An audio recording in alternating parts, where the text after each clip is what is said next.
Good morning, friends. Good morning, everyone. Yes, good morning, friends. And I, Vinod Reddy, welcome all of you to this CA Intermediate Booster Revision lecture number 4. Booster Revision. Yes, lecture number 4, my friends. तो lecture 1, 2, 3 में हमने क्या पढ़े?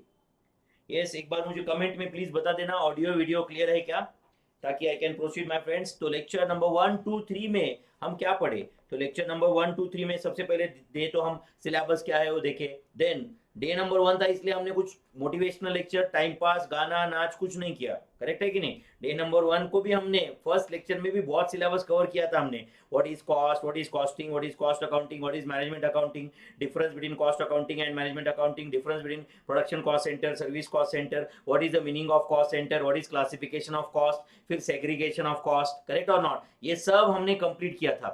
फिर segregation of cost पे के right, segregation of semi variable cost के 5 methods हमने स्टडी किए बच्चों। वो 5 मेथड्स कौन से? High point, low point method, graphical method, simultaneous equations method, level of activity method and management judgement method. फिर क्लासिफिकेशन ऑफ कॉस्ट के रिलेटेड सब कुछ मैंने आपको लिख के दिया, controllable, non controllable, historical cost, product cost, period cost, correct है कि नहीं? ये सब लिख के दे दिया मैंने, relevant cost, irrelevant cost, product cost, period cost, material, labour, expenses, fixed cost, variable cost, semi variable cost, explicit cost, implicit cost का डिफरेंस देखा फिर हमने, यस और नो। तो ये सब objectives of cost accounting, scope for cost accounting, what are the essentials of a good costing system, ये सब कंप्लीट किया। और उसके बाद में yesterday we have started materials, अगर आपको याद है तो। एंड फिर मटेरियल्स में आपको मैंने शुरुआत में लिख के दिया था, मटेरियल्स में material cost is one of the most important part of total cost, particularly in the manufacturing organizations. Particularly in the manufacturing organization, material cost is the most important part of total cost. ऐसे मैंने बोला था बच्चों, correct है? फिर material cost has been divided in two parts, direct material and indirect material. Direct material and indirect material, my friends. तो what is direct material, what is indirect material, ये लिख के दिया था मैंने। एंड सबसे इंपॉर्टेंट कल क्वेश्चन मैंने कवर करवाया था, वो था तुम्हारा सेंट्रलाइज परचेज प्रोसीजर। क्या कवर करवाया था? Centralise purchase procedure. देखो अभी भी आपके सामने, एक बार 2 मिनट इस पे नजर घुमा दो बच्चों। सेंट्रलाइज परचेज प्रोसीजर, मैं वेट करता हूँ 60 मिनट्स में, 60 सेकंड्स में कुछ बात नहीं करता हूँ, देखते मुझसे हो पाएगा क्या। एक बार इस पे नजर घुमाओ बच्चों, 60 सेकंड स्टार्ट करते हैं अभी से।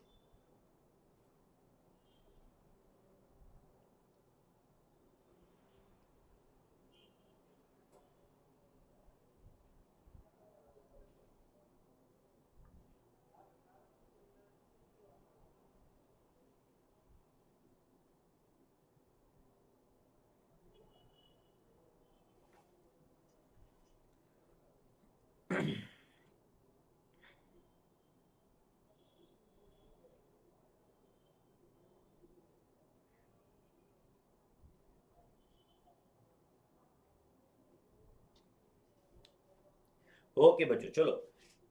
तो ये सेंट्रलाइज परचेज प्रोसीजर मैंने बताया था कल। देन सेंट्रलाइज एंड डिसेंट्रलाइज का डिफरेंस भी मैंने आपको लिख के दिया था, centralise and decentralise purchase procedure का डिफरेंस। फिर उसके बाद में what is bin card, what is store ledger card, ये सब कुछ मैंने आपको बताया था। What is bin card, what is store ledger, everything correct है? ओके चलो, आज और एक सिंपल थियरी क्वेश्चन मैं बताता हूँ आपको। एक है जिसका नाम है एबीसी एनालिसिस। तो चलो नोटबुक में लिखो बच्चों आप, what is ABC analysis. What is ABC analysis, लिख रहे हो क्या बच्चों?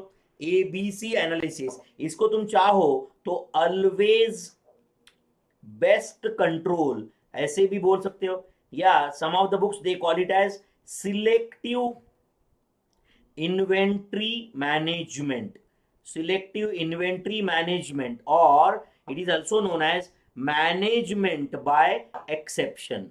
इसको क्या बोलते हैं हम लोग? मैनेजमेंट बाय एक्सेप्शन, ऐसे बोला जाता है, मैनेजमेंट बाय एक्सेप्शन। तो ये क्या होता है ये हम देखेंगे, एंड चलो इस पे हम लोग एक क्वेश्चन भी सॉल्व करेंगे बच्चों। ओके, तो always best control,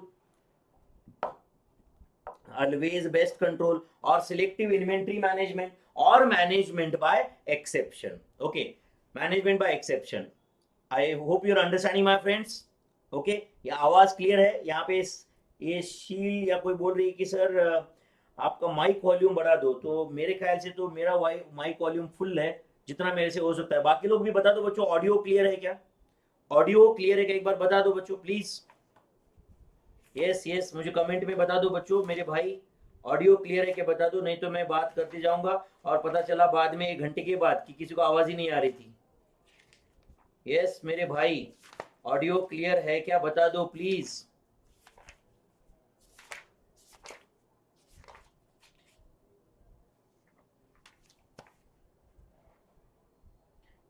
yes please please please please comment में बता दो मुझे।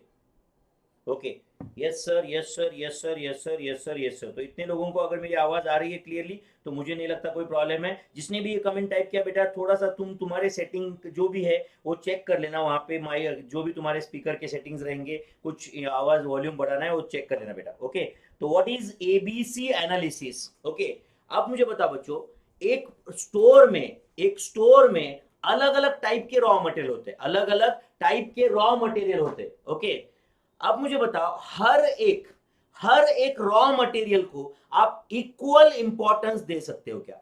हर एक रॉ मटेरियल को आप इक्वल इंपॉर्टेंस दे सकते हो क्या? जैसे कि आप समझो यहाँ पे ये कैलकुलेटर पड़ा है बच्चों। ओके, तो ये कैलकुलेटर मैं इधर ही रखता हूँ ऐसे ही, एंड ऐसे ही घर चला जाता हूँ। ये कैलकुलेटर मैं हर रोज घर पे लेके नहीं जाता है, बट अगर मेरे पास एक आईपैड है वो तो मैं बैग में रख के हर रोज घर पे लेके चला जाता हूँ। Are you understanding this? मतलब हर एक मटेरियल का इंपॉर्टेंस लेवल, सिंपल वर्ड्स में इज्जत अलग अलग है। इसका मतलब मैं कैलकुलेटर फेंक देता हूं क्या? बिल्कुल नहीं, करेक्ट है। अच्छा, दूसरा एग्जांपल आपने सुना रहेगा कभी। ओके, समझो मैं घर पे गया तो मेरा जो भी फ्लैट है उसके बाहर, दरवाजे के बाहर मैं शूज निकाल देता हूं, शूज निकाल दिए, फिर लिविंग रूम में जाके बैग उधर रख देता हूं, एंड फिर मान लो मेरे पास कुछ गोल्ड चेन है, कुछ रिंग है समझो, जो मुझे कंफर्टेबल नहीं है बाद में। ओके, तो मैं वो घर में लॉकर में, बेडरूम में जाके गोदरेज का लॉकर ओपन करता हूँ, उसके अंदर और एक चाबी लगा के ओपन करना पड़ता है, उसके अंदर वो गोल्ड रख देता हूँ। हो सकता है कि मान लो 5 लाख रुपए का कड़ा है, वो सिर्फ 2 लाख रुपए की चेन है। एग्जाम्पल भाई, नहीं है मेरे पास, एग्जाम्पल। ओके, तो अब बताओ, सुन रहे हो क्या मेरे भाई? अब मैंने समझो ये रिवर्स कर दिया, ये क्या कर दिया, ये प्रोसीजर को ही पूरा रिवर्स कर दिया। मैंने मान लो दरवाजे के बाहर गोल्ड फेंक दिया, दरवाजे के बाहर, लिविंग रूम में जाके बैग रख दिया, एंड मान लो लॉकर में जाके मैं शूज घुसा रहा हूं, लॉकर में शूज घुसा रहा हूं।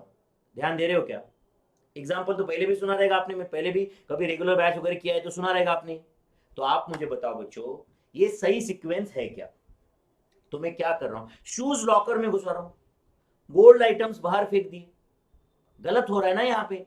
तो गुड्स को 3 कैटेगरी में डिवाइड किया जाता है, गुड्स को 3 कैटेगरी में डिवाइड किया जाता है। A category of goods, B category of goods and C category of goods. तो ए कैटेगरी में वो गुड्स होते हैं जिसका वैल्यू 60 to 70% है, बट उसका वॉल्यूम सिर्फ 5 to 10% है।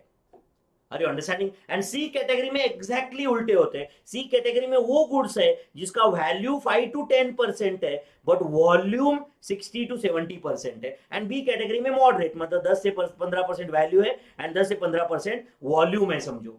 Are you understanding? बहुत ज्यादा वॉल्यूम भी नहीं है, बहुत ज्यादा वैल्यू भी नहीं है। तो आप बताओ बच्चों, राइट, गुड्स कौन से जो है वो सबसे ज्यादा इंपॉर्टेंट है? सबसे ज्यादा इंपॉर्टेंट कौन से कैटेगरी के गुड्स है बच्चों? फिर बताओ कौन से कैटेगरी के, आप मुझे बताओ कमेंट में। यस, कौन से कैटेगरी के गुड्स सबसे ज्यादा इंपॉर्टेंट है बच्चों?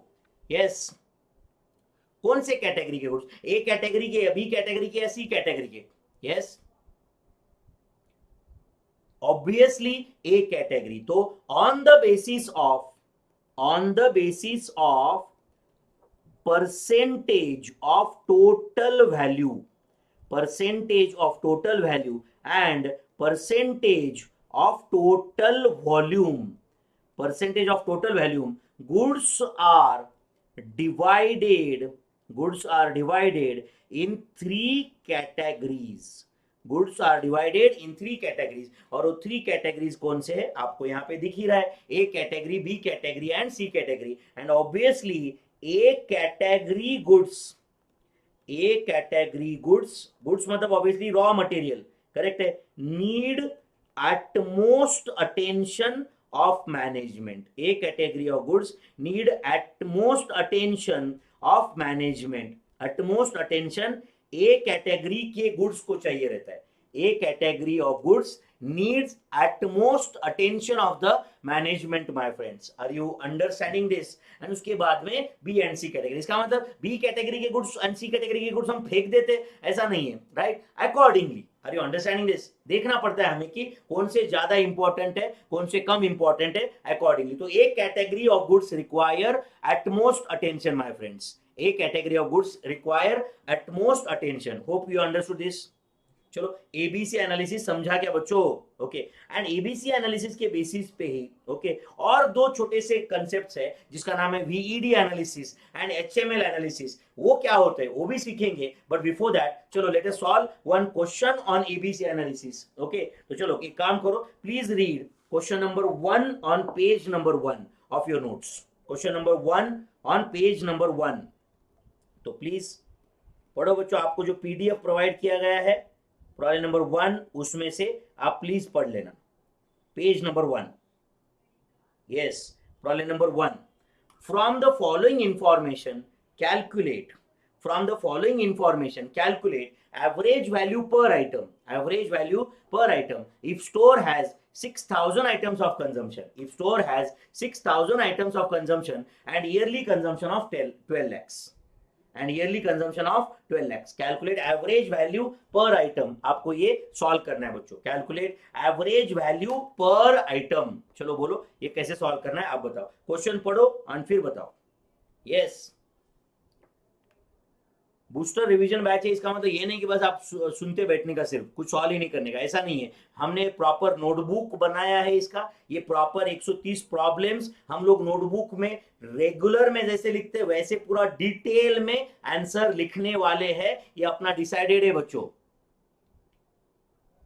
यस, क्या फाइंड करना है आपको? Average value per item. तो चलो right down, calculation of average value per item, calculation of average value per item, calculation of average value per item। So there are 3 class या 3 categories, A, B and C।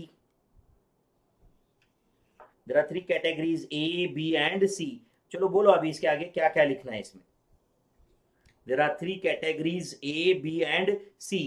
then yes बोलो, percentage of total number of items, percentage of total number of items, percentage of total number of items कितना percent है ये? 10%, 20%, 70%, obviously total of this 100%, percentage of total number of items। okay, and आप बताओ बच्चों, percentage of total number of items है दिया है आपको, total number of items पता है क्या? टोटल नंबर ऑफ आइटम्स पता है क्या? तो मेरे ख्याल से टोटल नंबर ऑफ आइटम 6000 है, तो ये 6000 का 10%, 6000 का 20%, 6000 का 70% आप डिवाइड कर सकते हो बच्चों। तो बोलो 6000 का 10% कितना आता है? 600, दिस इज 1200 एंड 6000 का 70% इज 4200। सही है बच्चों? ओके, ये हो गया percentage of total number of items. अब बताओ परसेंटेज ऑफ टोटल वैल्यू भी आपको दिया हुआ है, परसेंटेज ऑफ टोटल वैल्यू कितना है? परसेंटेज ऑफ टोटल वैल्यू बोलो 70%, 20%, 10%, so this total is 100। 70%, 20%, 100%, this is percentage of total value. And आप बताओ बच्चों टोटल वैल्यू भी आपको दिया हुआ है, टोटल वैल्यू कितना है? रुपीज। यस, क्वेश्चन में क्या दिया है? Rupees 12 lakhs, total value is rupees 12 lakhs। तो आप बोलो 12 lakh का 70%, tell me is it 8,40,000? 12 lakh का 20% इज इट 2,40,000? एंड 12 lakh का 10% is it 1,20,000? Is it 1,20,000? And आपको क्वेश्चन क्या पूछा था बच्चों? क्वेश्चन पूछा था find out average value per item. Question पूछा था find out average value per item. तो write down average value per item, average value per item is equal to total value, अगर समझो 2 मिनट के लिए ये x है और ये टोटल वैल्यू समझो ये y है, तो कहना है average value per item is nothing but it is y divided by x, it is y divided by x। Yes बच्चों, तो y डिवाइडेड बाय x, तो बोलो अभी क्या आंसर है? 8,40,000 divided by 600, tell me my friends, is it rupees 1400? Then 2,40,000 divided by 1,200. Tell me, is it rupees 200? And 1,20,000 divided by 4,200. So answer is rupees 28.57. 28.57. Yes. देखो ये यहाँ पे एक डाउट आ रहा है, मैं उसका आंसर दे देता हूँ। कुणाल का डाउट है, module and RTP cover in PDF sheet please reply. Yes बेटा, मॉड्यूल के एंड आरटीपी के बहुत सारे क्वेश्चंस मैंने ये यहाँ पे लिए, हर वैरायटी का क्वेश्चन लिया है। हाँ, अगर आप तुम बोलोगे कि सर अब सिर्फ नेक्स्ट क्वेश्चन ये आता है स्टूडेंट का कि सर मैंने इतना किया तो हो जाता है क्या, तो इतना किया तो मैं ये नहीं बोल सकता हूँ कि एग्जाम में हर क्वेश्चन इसमें से आएगा। अगर ऐसा होता कि 130 क्वेश्चन कोई सॉल्व करेगा एग्जाम में से हर क्वेश्चन इसमें से आएगा तो वो टेली ब्रांड्स की तरह हो जाएगा, लाइक 2 दिन में मोटापा घटाओ, 4 दिन में घोड़े बन जाओ। करेक्ट है, ऐसा होता नहीं है, समझ में आ रहा है। बट मैं ये जरूर बोल सकता हूं कि आप ये 60 आवर्स मेरे साथ अच्छे से कंसेप्ट पढ़ेंगे विदाउट कमेंट करने में, टाइम पास करने से अच्छा है अगर आप ये जो मैं बोल रहा हूं वो आप सुनोगे, 60 आवर्स मेरे साथ स्पेंड करोगे तो आप फेल नहीं हो सकते। इनफैक्ट आपका स्कोर 60 प्लस रहेगा, ये मैं आपकी गारंटी दे सकता हूं अगर आप यहाँ पे ध्यान देंगे तो, एंड अगर मैं ये जो बोल रहा हूं वो इंस्ट्रक्शंस फॉलो करेंगे तो। बाकी ना इंडिया में कोई आपको एश्योर नहीं कर सकता, कोई नहीं बोल सकता कि मैं बोलूंगा एंड उसमें से ही क्वेश्चन आएगा, ऐसा भगवान भी नहीं बता सकता। आप समझ रहे हो। बाकी अगर आपको कोई लगता है कि कोई इंसान है आपके जहन में कि आपको बता सकता है तो एक्चुअली देखो, सार्केस्टिकली नहीं बोल रहा हूं, actually right you should go with that person itself my friend, जो आपको डायरेक्टली क्वेश्चन की गारंटी दे सके। बट ऐसा नहीं होता है बच्चों, right, there is no shortcut, समझ रहा है। एंड हम यहाँ पे 60 आवर्स में भी कोई शॉर्टकट नहीं मारने वाले बच्चों, यहाँ पे हम लोग क्वेश्चंस बहुत डिटेल में सॉल्व कर रहे हैं। यस, चलो बच्चों, फिर ये calculation of average value per item ये लिखा क्या आपने यहाँ पे? Yes, average value per item आपने लिख, प्लीज कमेंट में थोड़ा पार्टिसिपेटिव रहो बच्चों, यस नो बोला करो ताकि मुझे भी समझेगा एग्जैक्टली क्या चल रहा है यहाँ पे। Calculation of average value per item. Is it over, my friends? So it is 1400, 200, 28.57. This is the average value per item. सबको समझा ये? ओके, यस चेतन, प्रीति, वेरी गुड बेटा। चलो फिर कंटिन्यू करते बेटा। ओके, यहां तक सबको समझा है या नहीं? ठीक है, तो एक काम करते हैं अभी। Okay, we will solve one question on store ledger. फटाफट सॉल्व करना है हमें। Problem number 2 on page number 1 we will solve one question on store ledger. अब देखो बच्चों, स्टोर लेजर का वैसे तो अभी रिवीजन बैच में क्वेश्चन ले रहा हूं मैं यार, रिवीजन बैच में भी स्टोर लेजर का क्वेश्चन बेसिक एकदम स्टोर लेजर। हाँ चलो बोलो। At the beginning of October 2020 quality brush company had in stock 10,000 brushes valued at rupees 10 each. Further, purchases were made during the month as follows.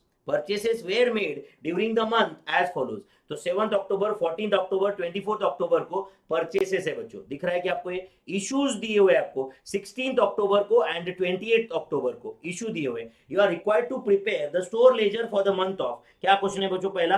हाँ बोलो, FIFO method. पहला question है FIFO method. दूसरा question क्या है?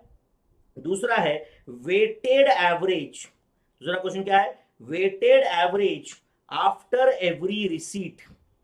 Weighted average after every receipt. तीसरा question है LIFO method. And एक काम करता हूं मैं, यहां पे और एक क्वेश्चन ऐड कर रहा हूं फोर्थ, और वो है weighted average at the end of the period. Weighted average at the end of the period.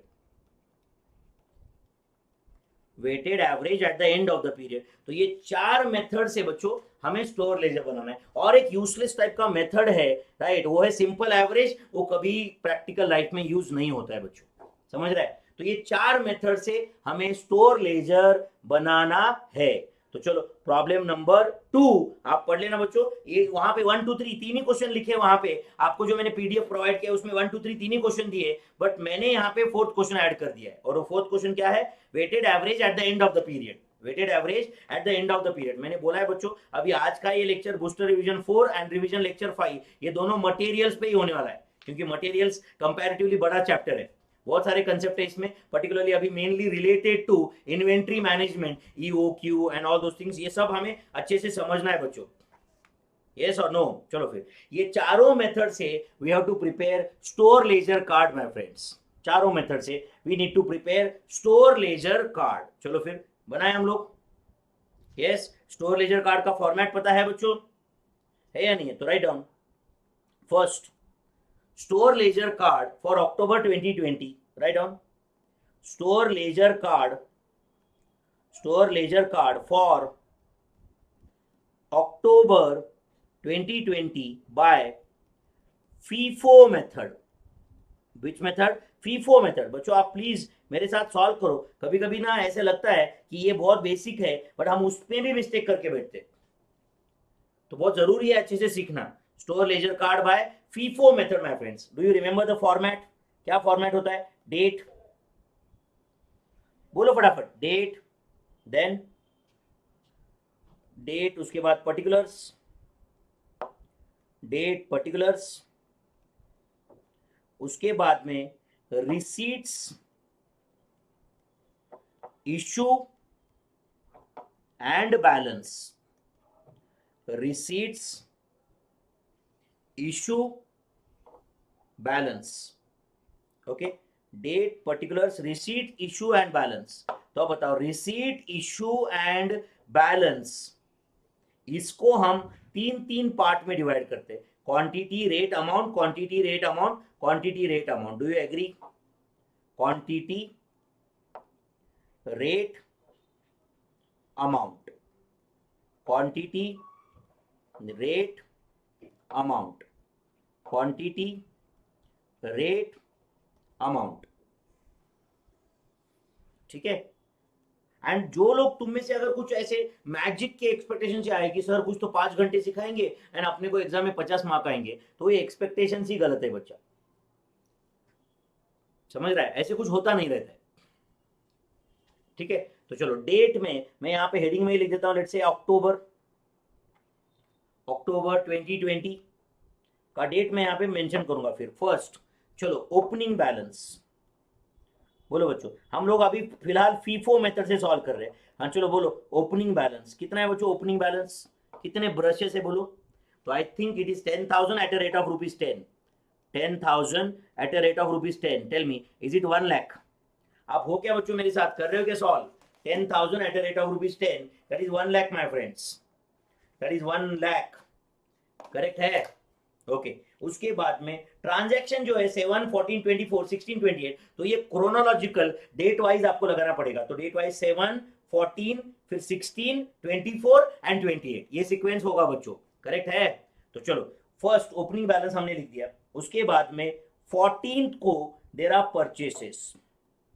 14 को देयर आर परचेसेस, तो क्या परचेसेस है बोलो? 14 को या 7th को है पहले, उसके भी पहले। ओके, उससे पहले 7th को परचेसेस है, तो वो ट्रांजैक्शन ऑब्वियसली पहले रिकॉर्ड होगा 7th को। अच्छा बच्चों, एक ही डेट को अगर परचेस एंड इशू दोनों रहेगा तो पहले परचेस रिकॉर्ड होगा। याद रखो प्लीज, एक ही डेट को अगर परचेस एंड इशू दोनों रहेगा तो पहले परचेस रिकॉर्ड होगा बच्चों। तो 7 को परचेसेस है, that is 4,000 at a rate of 12.50। Tell me, is it 50,000?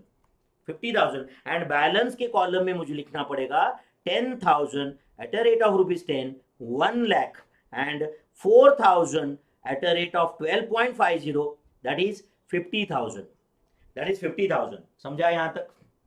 Balance के कॉलम ऐसे बनाना पड़ेगा आपको। अच्छा आप लोग 10,000 4,000 ऐड क्यों नहीं कर देते? 14,000 अगर मैंने ऐड कर दिया एंड सामने वाला 1 लाख एंड 1,50,000 भी ऐड कर दिया एंड फिर अगर रेट कैलकुलेशन किया तो वो वेटेड एवरेज मेथड होगा बच्चों, वो फिर FIFO मेथड से सॉल्व ही नहीं होगा आगे। Is that clear? तो 7th के बाद में 14th को there are purchases.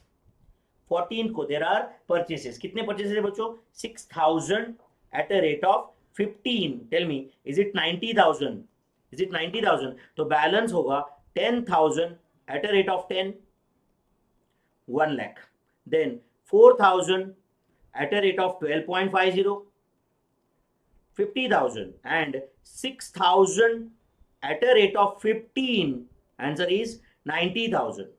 Answer is 90,000. तो ये ट्रांजैक्शन रिकॉर्ड हुआ on 14th October my friends, on 14th. तो 7th हो गया, 14th हो गया. अब 16th को there is issue.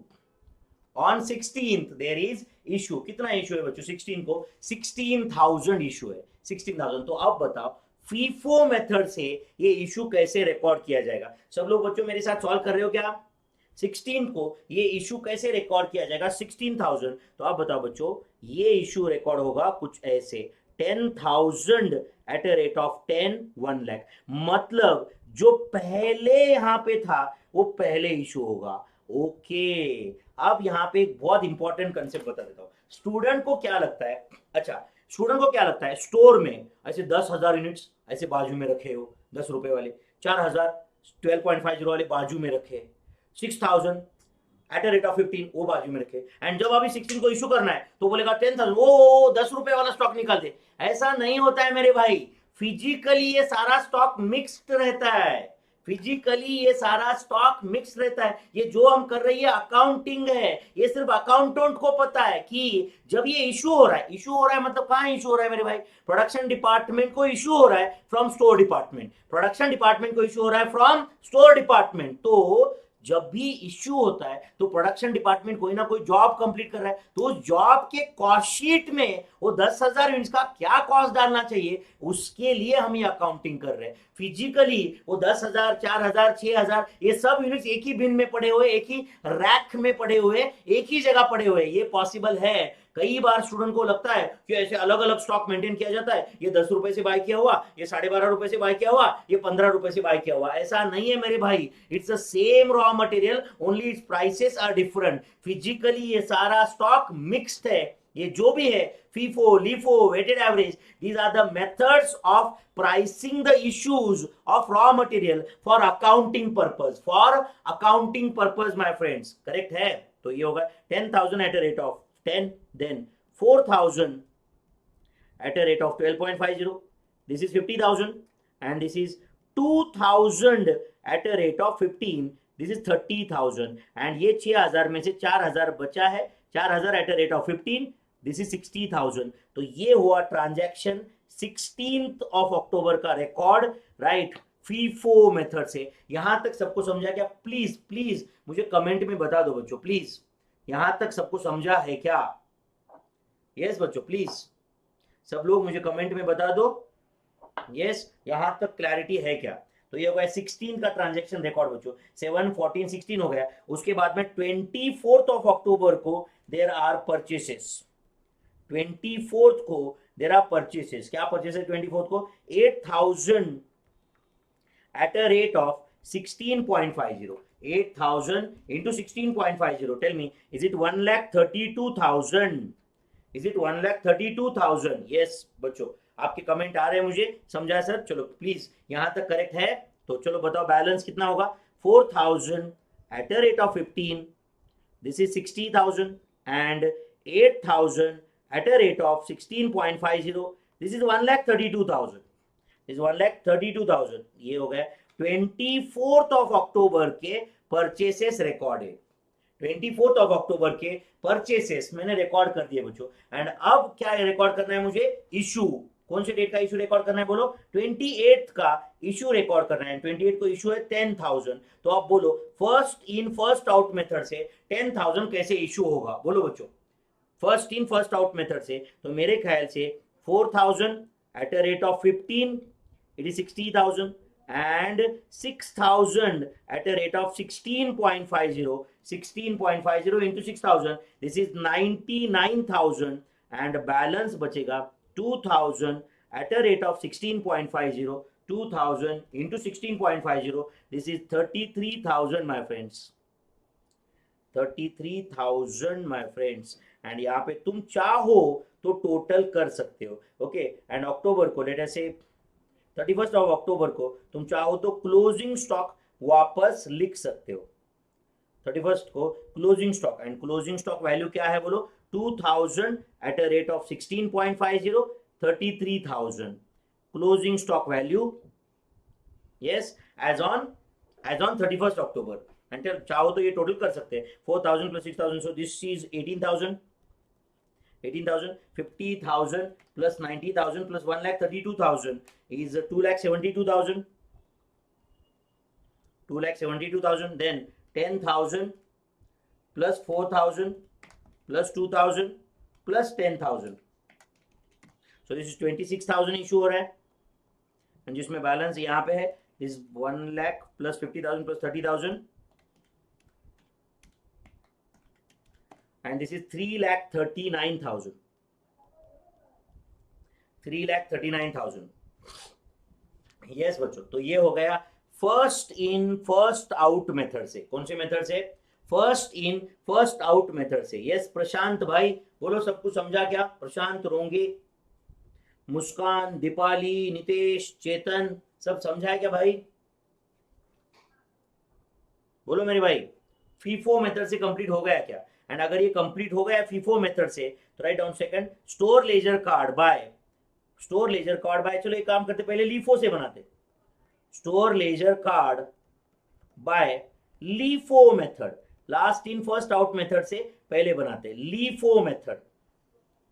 Store ledger card by LIFO method, yes, and LIFO से वापस फॉर्मेट बना दो, डेट, यस बच्चों, बना रहे हो क्या format? Date, particulars, then receipts, issue, balance, receipts, issue and balance,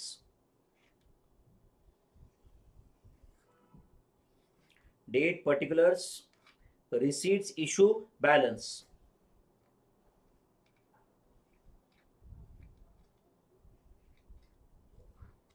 चलो लिख दो रिसीट, इशू, बैलेंस में quantity, rate, amount,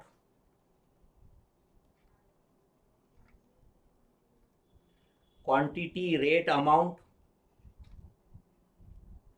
quantity, rate, amount. Yes बच्चों, चलो ये फॉर्मेट अगर रेडी है तो आप खुद से स्टार्ट कर सकते हो, अभी मेरे लिए वेट भी मत करना।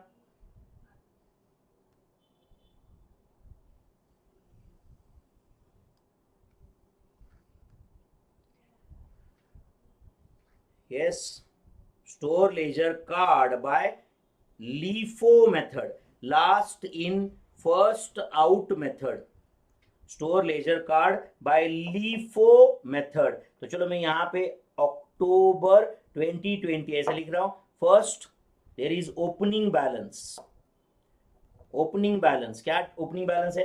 10,000 at a rate of 10, 10,000 at a rate of 10, obviously this is 1 lakh, is 1 lakh.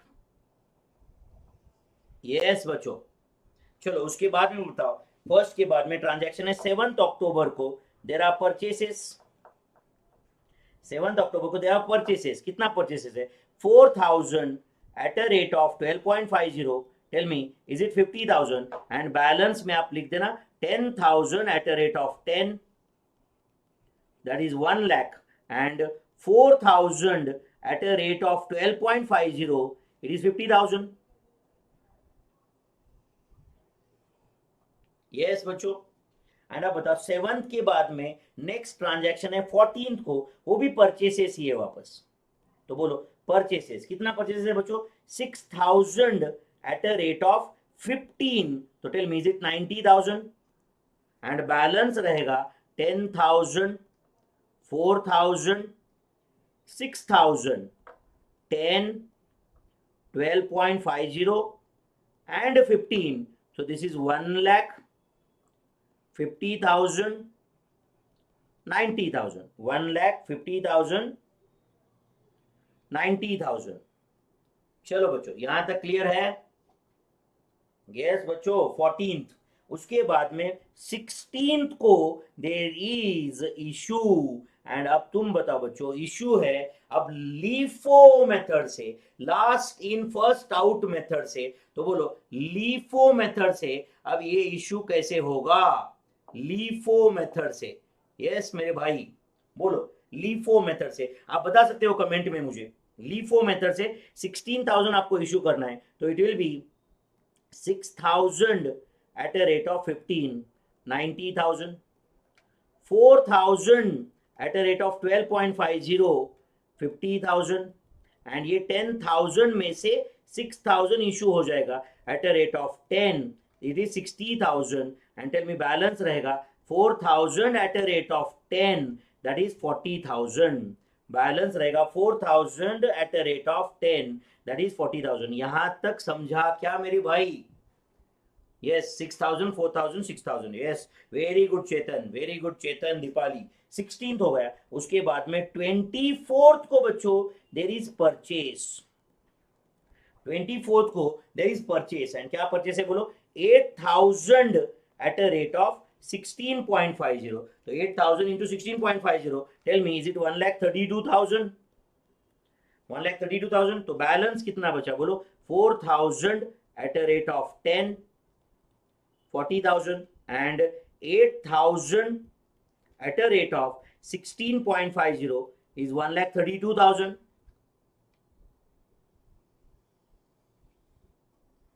ये हो गया 24th को परचेस। उसके बाद में 28th को बच्चों इश्यू है, एंड वो इश्यू है 28th को 10,000। तो बोला अब ये 10,000 कैसे होगा, आप मुझे बता दो बच्चों, प्लीज कमेंट में बता दो, I am waiting. Yes, 10,000 issue कैसे होगा? 10,000 लीफो मेथड से बच्चों, tell me, is it 8,000 at a rate of 16.50, 1,32,000, and 2,000 at a rate of 10, that is 20,000, and balance है अभी 2,000 at a rate of 10, that is 20,000। तो अब बताओ बच्चों, क्लोजिंग स्टॉक वैल्यू, अगर आप देखोगे क्लोजिंग स्टॉक वैल्यू, तो फीफो मेथड से क्लोजिंग स्टॉक में 2,000 यूनिट्स ही थे, बट उसका वैल्यूएशन 33,000 था। अब यहां पे 2,000 यूनिट्स ही है, बट उसका वैल्यूएशन 20,000 है। करेक्ट है? तो क्या ना से जैसे ही मेथड चेंज होता है बच्चों, तो closing stock value can be different, but closing stock quantity कभी अलग नहीं रह सकता। कोई भी मेथड तुम यूज करो, closing stock quantity is going to remain same, closing stock quantity is going to remain same. Total करो, एंड उसके बाद में क्लोजिंग स्टॉक भी चाहो तो लिख देना। तो क्लोजिंग स्टॉक है 2,000, उसका वैल्यूएशन है 10 से 20,000, एंड ये टोटल बताओ वेदर दिस इज 18,000, ये तो सेम ही रहेगा पहले जितना था वैसे ही, 50,000 plus 90,000 plus 1,32,000, this is 2,72,000। Then issue में दिस इज 16,000 एंड 10,000, 26,000, बट अब ये टोटल चेंज हो सकता है, 90,000 plus 50,000 plus 60,000 plus 1,32,000 plus 20,000, so this is 3,52,000 my friends, 3,52,000। Okay, अब ये शील बोल रहा है कि सर रियल लाइफ में कौन सा मेथड यूज होता है। तो रियल लाइफ में बच्चों कौन सा मेथड यूज होता है वो कंपनी डिसाइड करता है, वो ये इंटरनल यूज के लिए होता है। Most of the companies follow weighted average method, most of the companies follow weighted average method, but ऐसा कुछ बोल नहीं सकते बच्चों, right? In financial accounting LIFO is not recommended, आपने पढ़ा रहेगा AS2 एंड ऑल। करेक्ट है? डिपेंड्स, अलग अलग सिचुएशन में अलग अलग मेथड्स यूजफुल होता है। जैसे कि हम लोग इंक्रीजिंग प्राइस ट्रेंड रहा तो लीफो यूज करते, डिक्रीजिंग प्राइस ट्रेंड रहा तो फीफो यूज करते, बहुत फ्लक्चुएटिंग होते प्राइसेस वेटेड एवरेज यूज करते। डिपेंड्स, अलग अलग सिचुएशन में method recommended can be different different. Increasing price trend रहा ना, जनरली लीफो रिकमेंडेड है, क्योंकि स्टॉक वैल्यू उससे कम आ जाता है, and lower stock value is always better even as per accounting standard 2, right? Lower stock value कभी भी रिकमेंडेड है, बट फीफो मेथड रहा, राइट? फीफो मेथड है एंड इंक्रीजिंग प्राइस ट्रेंड है, आप समझ रहे हो? तो वो रिकमेंडेड नहीं है। इंक्रीजिंग में फीफो, इंक्रीजिंग में लीफो, डिक्रीजिंग में फीफो, एंड अगर बहुत ही फ्लक्चुएटिंग प्राइस होते हैं तो we can go for weighted average. Real life में क्या होता है, राइट? ये अभी इतना टेंशन लेने की जरूरत नहीं है, जस्ट तुम्हारे नॉलेज के लिए बताया मैं। Situation to situation it can be different, but तुम्हें एग्जाम में अगर क्वेश्चन आएगा तो वो मेथड का नाम जरूर बताएंगे बच्चों। Are you getting this? Yes. तो this is store ledger card by LIFO method, store ledger card by LIFO method. चलो यहां तक क्लैरिटी है क्या बच्चों? ओके एंड अगर ये समझा है बच्चों तो now you please prepare store ledger card by weighted average after every receipt, weighted average after every receipt. तो चलो राइट डाउन थर्ड वन, ये हो गया सबका। Third, store ledger card, store ledger card bye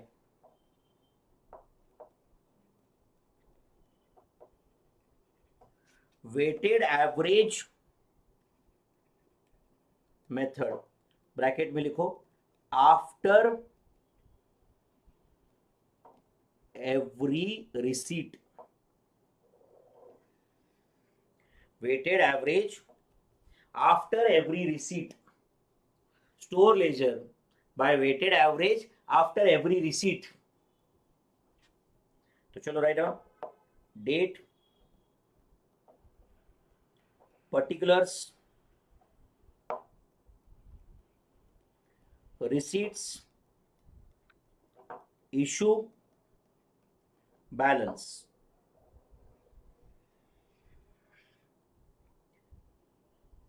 Date, particulars, receipts, issue, balance।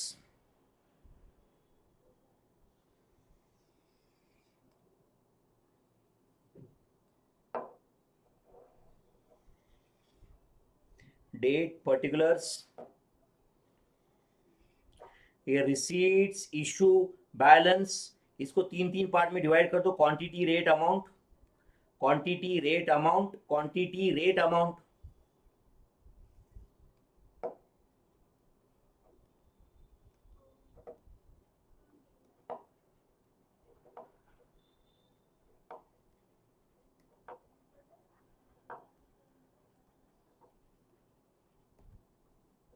So store ledger card by weighted average method, store ledger card by weighted average method। तो date में यहाँ पे मैं चलो अक्टूबर 2020 ये तो लिख रहा हूँ अभी फिलहाल, एंड चलो यहाँ से स्टार्ट करते हैं। वन, ओपनिंग बैलेंस, यस बच्चों ओपनिंग बैलेंस, तो ओपनिंग बैलेंस है 10,000 brushes at a rate of 10, it is 1 lakh. 10,000 at a rate of 10, that is 1 lakh my friends. सही है। चलो फिर अभी वेटेड एवरेज मेथड से सॉल्व कर रहे हैं बच्चों। तो सेवंथ को there is purchase, there are purchases. Seventh को कितने परचेसेस है बोलो? 4,000 at a rate of 12.50, is it 50,000? Is it 50,000? अच्छा सुनो बच्चों, अभी प्लीज कंसेप्ट समझो, मुझे बताओ अभी 10,000 ऑलरेडी थे, अब 4,000 ऐड हो गए, तो टोटल तुम्हारे पास 14,000 का क्वांटिटी है, एंड 1 लाख का पहला ओपनिंग बैलेंस का वैल्यू था, ये 50,000, तो जिसका वैल्यू टोटल 1,50,000 है, एंड 1,50,000 टोटल वैल्यू है, 14,000 इस टोटल है, तो 1,50,000 डिवाइडेड बाय 14,000, उसका वैल्यूएशन आएगा 10.71 से अप्रोक्सीमेटली 10.7142 है। अब आपको लग रहा है 10.71 ये क्या है? तो ये वेटेड एवरेज है 10.7। जस्ट तुम्हारे नॉलेज के लिए यहाँ पे लिख रहा हूँ, ये 10.71 कैसे आया है? तो ऑब्वियसली 1,50,000 डिवाइड बाय 14,000 ही आया है, बट कैसे आया इसका वैल्यूएशन दिखाता हूं मैं। वेटेड एवरेज, वेटेड एवरेज है बच्चों, याद है summation of W x divide by summation of W, मतलब वो है 10,000 इंटू 10 प्लस, हाँ बोलो 4,000 इंटू 12.50 डिवाइडेड बाय 10,000 प्लस 4,000।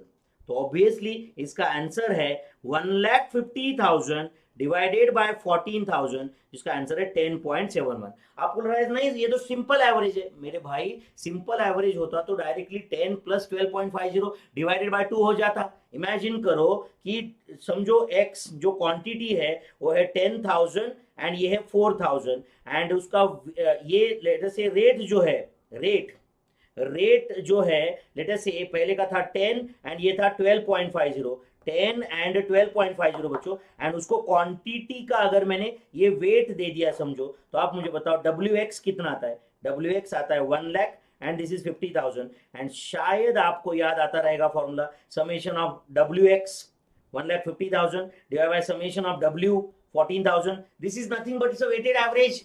ये सिर्फ मैंने आपको अंडरस्टैंडिंग के लिए लिख के दिया है, अदरवाइज 10.71 रेट कैलकुलेट करना कोई बड़ी बात नहीं है बच्चों. क्वांटिटी ऐड करो, वैल्यूज ऐड करो, एंड जो भी टोटल वैल्यू आएगा डिवाइड बाय टोटल क्वांटिटी करो, वेटेड एवरेज ऑटोमेटिक आ जाएगा 10.71.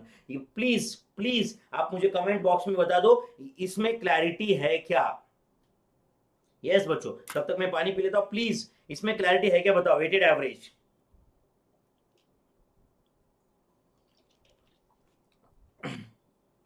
यस यस मेरे भाई बता दो प्लीज. एंड अब बताओ बच्चों. ओके, अब ये 7 तारीख के बाद में अगर कोई इश्यू आया, 7 तारीख के बाद में अगर कोई इश्यू आया तो वो that quantity will be issued at a rate of 10.71. Correct है. मतलब टिल नेक्स्ट परचेस अगर बीच में कोई इश्यू आया तो it will be issued at 10.71. Till next purchase बीच में कोई इश्यू आया तो it will be issued at 10.71 per unit. Is that clear. तो चलो 7th हो गया. उसके बाद में 14th को, टेल मी 14th को परचेसेस है या इशू है. परचेसेस है. बोलो कितना परचेसेस है 14th को. 6,000 at a rate of 15. Tell me my friends, is it 90,000? Is it 90,000? And tell me this 14,000 plus 6,000, is it 20,000? Then 1,50,000 plus 90,000, is it 2,40,000? And 2,40,000 divided by 20,000, answer is 12 rupees per unit. अब बताओ बच्चों, ये 12 हो गया weighted average. And अब बताओ अगर इसके बाद में कोई इश्यू आता है तो 12 से ही इश्यू होगा till next purchase. And next purchase का रेट अगर अलग रहेगा तो वेटेड एवरेज चेंज होगा. इसलिए मेथड का नाम है क्या है, देखो वेटेड एवरेज. क्या मेथड का नाम है? Weighted average after every receipt. ये वेटेड एवरेज जो है वो हर रिसीट के बाद चेंज होता है, वो हर रिसीट के बाद चेंज होता है. Weighted average after every receipt my friends. तो ये हो गया 14th. 14th के बाद में नेक्स्ट ट्रांजैक्शन है 16th को. 16th को इशू हो रहा है बच्चों. कितना इशू हो रहा है 16th को? 16,000. तो ये 16,000 will be issued at a rate of 12. तो 16,000 into 12, tell me, is it 1,92,000? and अब बैलेंस है 4,000 at a rate of 12, that is 48,000. 4,000 at a rate of 12, that is 48,000 my friend. ये होगा 16th. उसके बाद में 24th को there are purchases. 24th को there are purchases. कितने? 8,000 at a rate of 16.50. तो 8,000 into 16.50 is 1,32,000. तो टोटल आ रहा है अभी 4,000 plus 8,000, that is 12,000, and 48,000 plus 1,32,000, 1,80,000, and 1,80,000 divided by 12,000 करोगे तो this is 15 rupees per unit. ये नया वेटेड एवरेज है. yes or no? एंड उसके बाद में 28th को आपको अब इशू रिकॉर्ड करना है. 28th को क्या इशू है बच्चों? 10,000, एंड वो इशू का रेट होगा eight a rate of 15. so it is 1,50,000, and obviously balance is 2,000 at a rate of 15, that is 30,000. तो देखो बच्चों तीनों मेथड से क्लोजिंग स्टॉक वैल्यू अलग अलग है. पहले मेथड से कुछ तो 33,000 था मेरे ख्याल से, बाद में कुछ तो 20,000 था, अब 30,000 है. क्लोजिंग स्टॉक वैल्यू तो तीनों मेथड से अलग अलग आ रहा है. ये टोटल कर दो बच्चों, एंड चाहो तो 31 अक्टूबर का तुम क्लोजिंग स्टॉक भी लिख सकते हो, और वो क्लोजिंग स्टॉक है 2,000 at a rate of 15, that is 30,000. 2,000 at a rate of 15, that is 30,000 my friends. यहां तक सबको समझा क्या? एंड चलो बताओ ये total. So this total is 18,000. then this is 2,72,000. this is 26,000 and 3,42,000. so this is weighted average after every receipt. weighted average after every receipt. ये समझा क्या बच्चों? प्लीज बता दो मुझे, प्लीज बता दो. weighted average after every receipt. weighted average after every receipt. any doubt my friends? yes, पक्का समझा आपको ये? एंड अब और एक मेथड मैंने यहाँ पे क्वेश्चन इंसर्ट किया था, और वो क्या था? Weighted average at the end of the period. Weighted average at the end of the period. तो राइट डाउन फोर्थ मेथड। चलो यहां तक सबको समझा के बता दो बच्चों प्लीज कमेंट में। यस सर, चेतन बोल रहा है यस सर, दीपाली बोल रही है यस सर, ये हो गया। चलो राइट डाउन फोर्थ। फोर्थ लिख देना भाई, क्या था वो? Store ledger card, store ledger card by weighted average method, weighted average method bracket में at the end of the period, at the end of the period.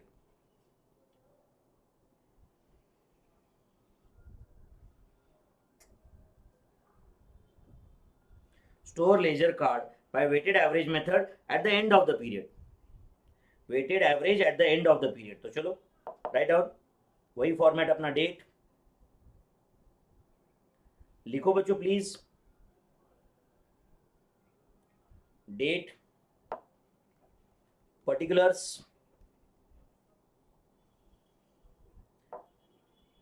receipts,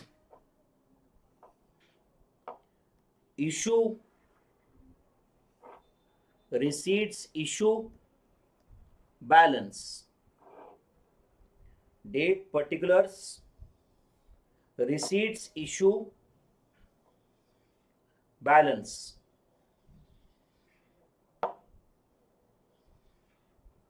तो receipts, issue, balance में quantity, rate, amount, quantity, rate, amount आप लिख दो बच्चों।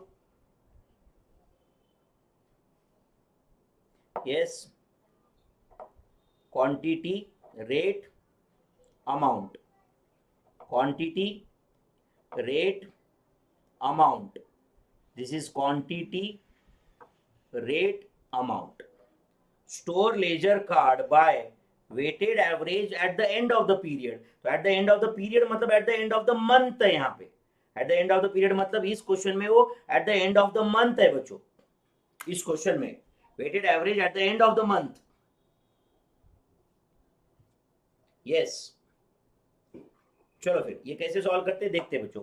First, opening balance, opening balance कितना है? Opening balance it is 10,000 at a rate of 10, it's 1 lakh। 10,000 at a rate of 10, 1 lakh my friends। उसके बाद में 7th को there are purchases, कितना परचेसेस है बच्चों 7th को? 4,000 at a rate of 12.50, this is 50,000। तो बैलेंस है अभी 14,000 क्वांटिटी एंड 1,50,000। अब अगर आपको लगता है कि सर 1,50,000 है एंड डिवाइड बाय 14,000 करके आप जो भी आंसर आता है लिखो, 10.71 आता है, बट हम लिखेंगे नहीं बच्चों, लिखेंगे नहीं। अगर लिखे आप 10.71 तो आप मिस्टेक कर रहे हो। You are just following weighted average after every receipt, you are just following weighted average at the, हाँ बोलो, आफ्टर एवरी रिसीट। हम मेथड चेंज कर चुके हैं अभी, weighted average at the end of the period. तो please please listen, weighted average at the end of the period में balance के कॉलम में रेट का सब कॉलम हमेशा ब्लैंक ही छोड़ा जाएगा, करेक्ट है? तो ये हो गया 7th, ये हो गया 7th। 7th के बाद में 14th को, 7th के बाद में 14th को, ओके सुन रहे हो क्या? परचेसेस है बच्चों, 7th के बाद में 14th को परचेसेस है। कितना परचेसेस है आप बोलो? परचेसेस, हाँ कितना परचेसेस है? 6,000 परचेसेस है एट अ रेट ऑफ 15। तो tell me, is it 90,000? Is it 19,000? तो 90,000, तो tell me this is 14,000 plus 6,000, is it 20,000? and this is 2,40,000, this is 2,40,000। and अब अभी भी अगर आप सोच रहे हो कि सर 2,40,000 डिवाइड बाय 20,000 का आंसर लिख दो, तो आप गलत कर रहे हो। आप फिर weighted average after every receipt follow कर रहे हो, जो यहाँ पे पूछा नहीं है। 14 के बाद में 16th को देयर इज इशू। कितना इशू है बच्चों 16 को? 16,000 ब्रश इशू हो गए। क्या रेट से इशू करना है अभी पता नहीं है, पता नहीं है, ठीक है भाई कोई बात नहीं, जब पता हो जाएगा तब लिख लेना। बैलेंस 4,000 रहेगा फिर। अच्छा 4,000 का वैल्यूएशन क्या होगा पता नहीं, फिर अभी 16,000 इशू का वैल्यूएशन पता नहीं, तो 4,000 बैलेंस जो है उसका वैल्यूएशन भी पता नहीं। तो चलो 16 के बाद में 24th को देयर आर परचेसेस, 24th को देयर आर परचेसेस कितना? 8,000 at a rate of 16.50, 8,000 at a rate of 16.50, so it's 1,32,000. Balance कितना है 4,000 प्लस 8,000 12,000. इसका टोटल अमाउंट पता नहीं, क्योंकि ऊपर का जो 4,000 है उसका अमाउंट पता नहीं है, तो मुझे 1,32,000 किस में ऐड करूं ये भी पता नहीं है. ओके ठीक है भाई, कोई बात नहीं. 28 को इशू हो रहा है. कितना इशू है 28 को? 10,000. क्या रेट से इशू होगा पता नहीं. बैलेंस कितना बचेगा 2,000. उसका वैल्यूएशन पता नहीं. यस और नो? तो आप बताओ बच्चों, ये सिचुएशन में टोटल जो है वो अभी फिलहाल तो सिर्फ इसका ही हो सकता है total. This is 18,000 and this is 2,72,000. This is 26,000. अब बताओ वो अमाउंट का टोटल नहीं हो सकता. अच्छा 31 को आपको क्लोजिंग स्टॉक वैल्यू लिखना है बच्चों, तो क्लोजिंग स्टॉक का क्वांटिटी पता है 2,000, उसका वैल्यूएशन पता नहीं है. अब आपको शायद लग रहा है कि सर जितना आपने लिखा है उससे ज्यादा तो पेंडिंग छोड़ा है आपने. क्या पेंडिंग रहा बच्चों, क्यों पेंडिंग रहा? तो हमने जितने भी इशू किए ड्यूरिंग द मंथ उसका रेट ही पता नहीं. इसके पहले रेट कैसे पता करते थे हम लोग? करते थे फीफो से, लीफो से, वेटेड एवरेज से. बट यहां पे at the end of the month है, तो on 31st October, on 31st अक्टूबर, हाँ बोलो. on 31st October, the rate at which quantity will be issued in October is decided. 31st अक्टूबर को decide होता है वो. Are you understanding this? इसलिए इस मेथड का नाम है weighted average at the end of the period. तो weighted average calculated at the end of the month, calculated at the end of the month का फॉर्मूला होगा बच्चों Q1 R1 plus Q2 R2 plus Q3 R3 plus dot dot dot dot dot जितने भी है ये, divided by Q1 plus Q2 plus Q3 plus dot dot dot dot dot dot. अब मुझे बताओ बच्चों, तुम्हारे पास ओपनिंग बैलेंस एंड सारे परचेसेस, ओपनिंग बैलेंस एंड सारे परचेसेस, तो तुम्हारे पास ओपनिंग बैलेंस था 10,000 जो तुमने 10 से बाय किया था, सॉरी 10 से लिया था. फिर तुमने परचेस किया 4,000 एट अ रेट ऑफ 12.50. फिर तुमने बाय किया 6,000 एट अ रेट ऑफ 15. फिर तुमने बाय किया 8,000 एट अ रेट ऑफ 16.50. तो ये total purchases and opening balance हो गया, and divided by opening balance था तुम्हारा 10,000 प्लस 4,000 प्लस 6,000 प्लस 8,000. ये सब अगर आप करोगे तो ये जो रेट आएगा उसको बोलते हैं weighted average calculated at the end of the month. तो करो बच्चों 10,000 into 10 memory plus, 4,000 into 12.50 memory plus, 6,000 into 15 memory plus, and 8,000 into 16.50 memory plus. memory recall है 3,72,000 divided by 28,000. तो ये रेट आ रहा है क्लोज टू 13.2857. तो वेरी गुड माय फ्रेंड्स, किसी ने इसका आंसर बहुत पहले दिया, चेतन ने 13.29. सो दिस 13.29 के रेट से all the issues during the month will be priced. and देखो बच्चों वैसे भी ये स्टोर लेजर पीरियोडिकली बनता है, तो याद मत ऐसे मत समझो कि सर 31st अक्टूबर को रेट कैलकुलेट कर रहे हो एंड वापस वो रेट जाके 14 अक्टूबर को 16 अक्टूबर को लगा रहे हो. कुछ भी रहने दो भाई मेरे भाई. this store ledger is prepared at the end of the period. store ledger is periodically updated only. हम at the time of transaction update करते ही नहीं वैसे भी, करेक्ट है. तो all the issues during the month will be priced eight a rate of 13.29. तो जाओ अभी रिवर्स कैलकुलेशन यहां पे जाओ एंड 13.29 से इसका कैलकुलेशन कर दो. तो this is 13.29, this is 13.29 my friends. तो 16,000 into 13.29, this is approximately 2,12,640 and this is 13.29 into 10,000, तो approximately 132,900. अच्छा थोड़ा बहुत राउंडिंग आउट डिफरेंस हो सकता है बच्चों अभी इसमें, उसकी चिंता मत करना. 132,900 थोड़ा बहुत राउंडिंग आउट डिफरेंस रह सकता है. ओके तो उसकी चिंता मत करना बच्चों। तो आप बताओ, ये 2,40,000 प्लस 2,12,640, तो ये टोटल आ रहा है कुछ 4,52,640, 4,52,640। सही है बच्चों? यस, सही है या गलत है? आप ही बताओ मुझे। अरे मेरे भाई ये इशू है, तो ये डिडक्ट करना पड़ेगा ना आपको। तो बोलो बोलो सही कैलकुलेशन। क्या कुछ भी बोल रहे हो कमेंट में मेरे भाई, बोलो। 2,40,000 minus 2,12,640, this will become 27,360. Then 27,360 में 1,32,000 ऐड करो, so this will become 1,59,360 minus 132,900, so this will come 26,460, 26,460। कुछ गया के दिमाग में? And tell me, is it 2,12,640 plus 132,900? This total is 3,45,540, 3,45,540, and closing stock value है 2,000, जिसका वैल्यूएशन है 26,460, 26,460। यस, ये समझा क्या बताओ बच्चों अभी? This is weighted average at the end of the month. तो ये at the end of the month या at the end of the week, at the end of the quarter, कुछ भी हो सकता है, जहां पे weighted average will be calculated only once at the end of the period. जबकि previous question में देखो, weighted average was calculated after every receipt, weighted average was calculated after every receipt.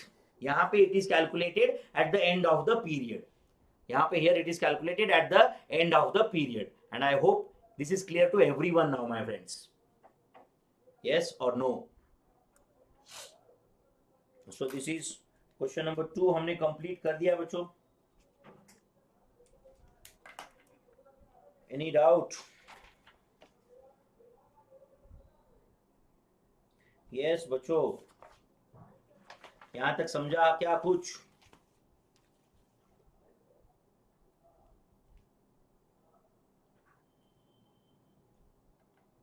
Okay चलो फिर, अगर ये कंप्लीट हुआ है तो please read problem number 3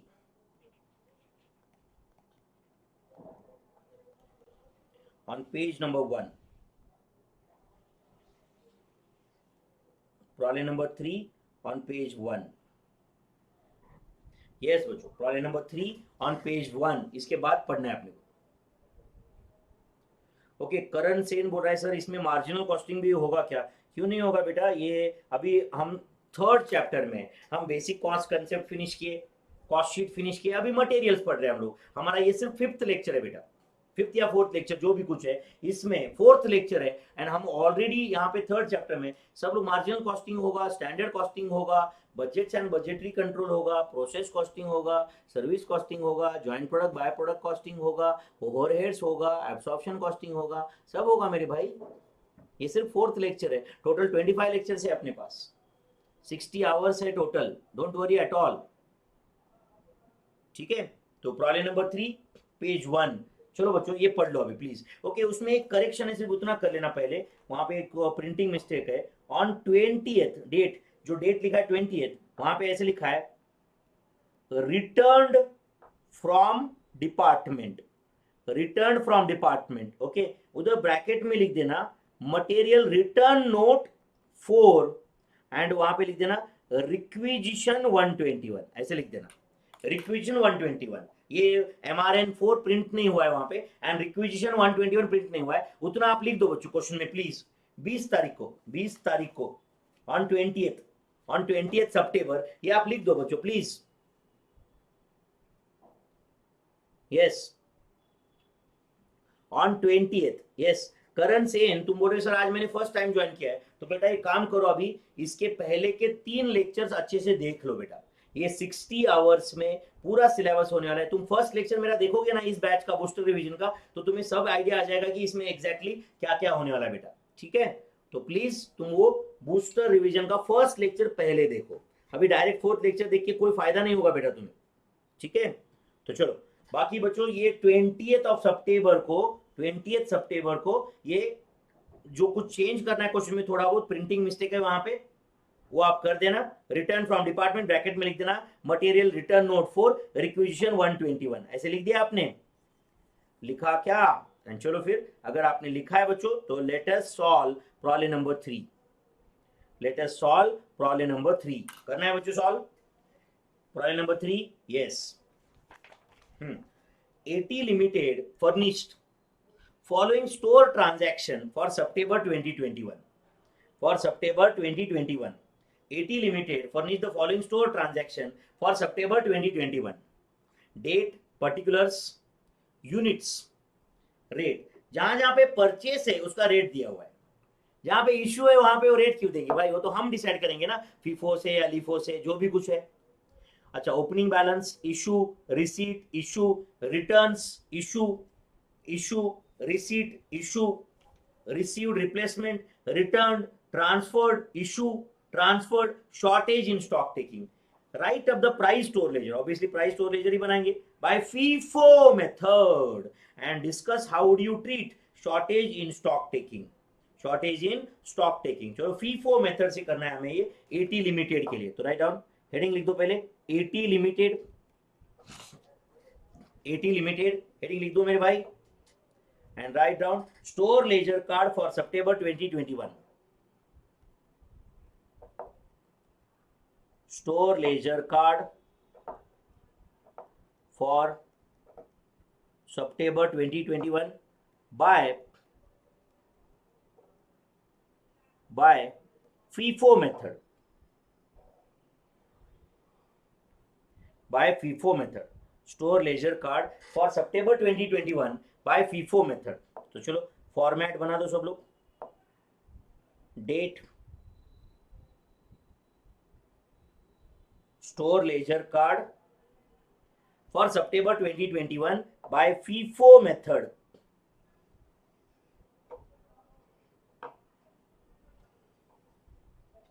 Date,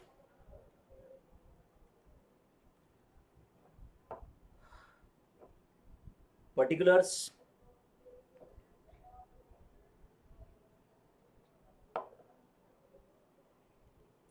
receipts, issue, balance, receipts, issue, balance. लिखे यहां तक? ये रिसीट्स, इशू, बैलेंस, ये जो भी है इसको तीन तीन पार्ट में डिवाइड कर दो। Quantity, rate, amount, quantity, rate, amount, and quantity, rate, amount.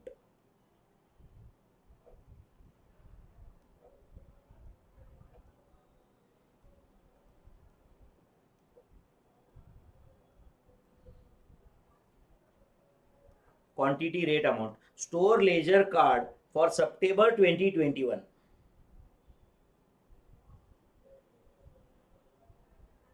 Store leisure card for September 2021 by FIFO method. By first in first out method.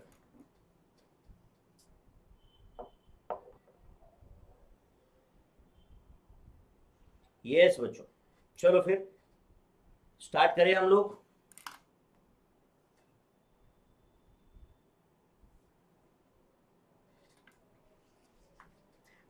Yes, चेतन, शील, मौसम, दीपाली, भावना, प्लीज बता दो बच्चों, हो क्या मेरे साथ यहाँ पे? हम प्रॉब्लम नंबर 3 सॉल्व कर रहे हैं। Problem number 3, page number 1, AT Limited store ledger card by FIFO method. Store ledger card by FIFO method. Yes बच्चों, चलो बोलो। 1 सितंबर को, यहां पे एक काम कर देता हूं मैं, सितंबर 2021 ऐसे ऊपर ही लिख देता हूं। सितंबर 2021 1 ओपनिंग बैलेंस। ओपनिंग बैलेंस कितना है? Opening balance 25 at a rate of 5.50। 25 into 5.50, tell me, is it 137.50? Is it 137.50? Yes. Opening balance लिख दिया बच्चों। I hope everyone is solving with me. FIFO method से हमें सॉल्व करना है बच्चों। यस बोलो। ओपनिंग बैलेंस हो गया। उसके बाद में 4 तारीख को there is a issue, and जब जो इशू है तो वहां पे रिक्विजिशन नंबर 85 ऐसे दिया हुआ है, मतलब material is issued from store department to production department, from store department to production department material issued है बच्चों।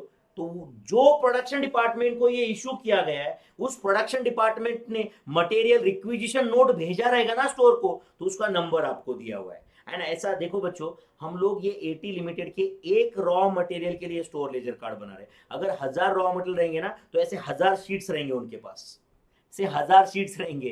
कंपनी के लिए एक शीट नहीं होता है, समझ रहे? हम एक रॉ मटेरियल का सॉल्व कर रहे हैं सिर्फ। ओके, तो बोलो कितना इशू है ऑन 4th?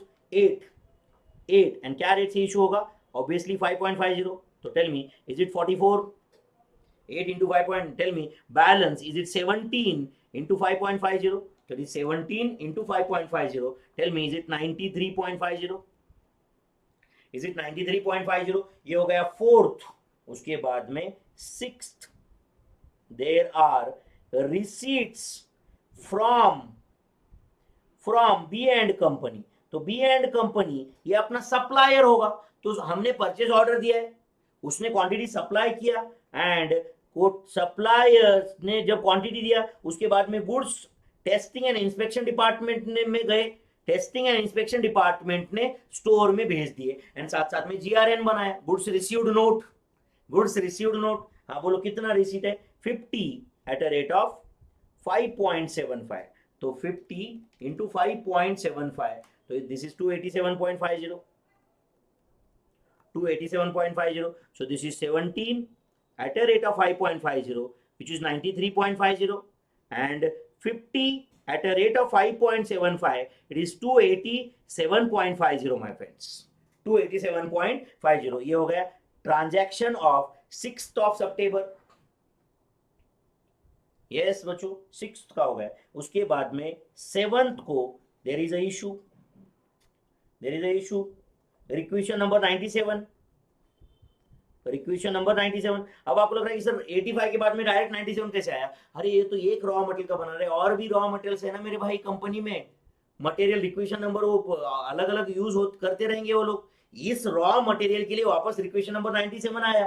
कितना क्वांटिटी इशू है? 12। तो बोलो 12 फीफो मेथड से कैसे इशू करना है? फीफो से, तो 12 एट अ रेट ऑफ 5.50, 66, तो it is 5 at a rate of 5.50 and 50 at a rate of 5.75। ये बैलेंस है, तो 5 into 5.50 tell me is it 27.50, and this is 287.50।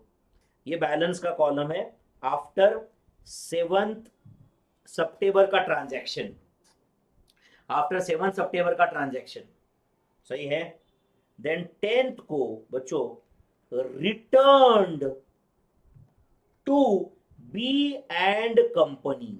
तो बी एंड कंपनी को हमने रॉ मटेरियल रिटर्न किया है बच्चों, तो ये है परचेस रिटर्न, ये है परचेस रिटर्न।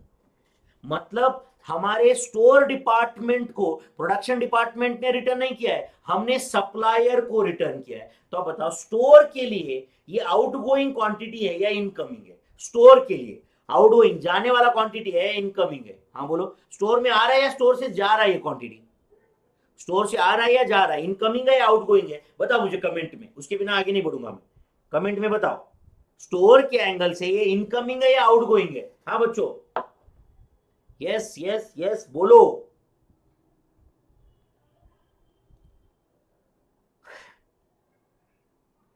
स्टोर के लिए ये इनकमिंग है या आउटगोइंग है? बोलो मेरे भाई, मैं वेट कर रहा हूं आपके कमेंट का।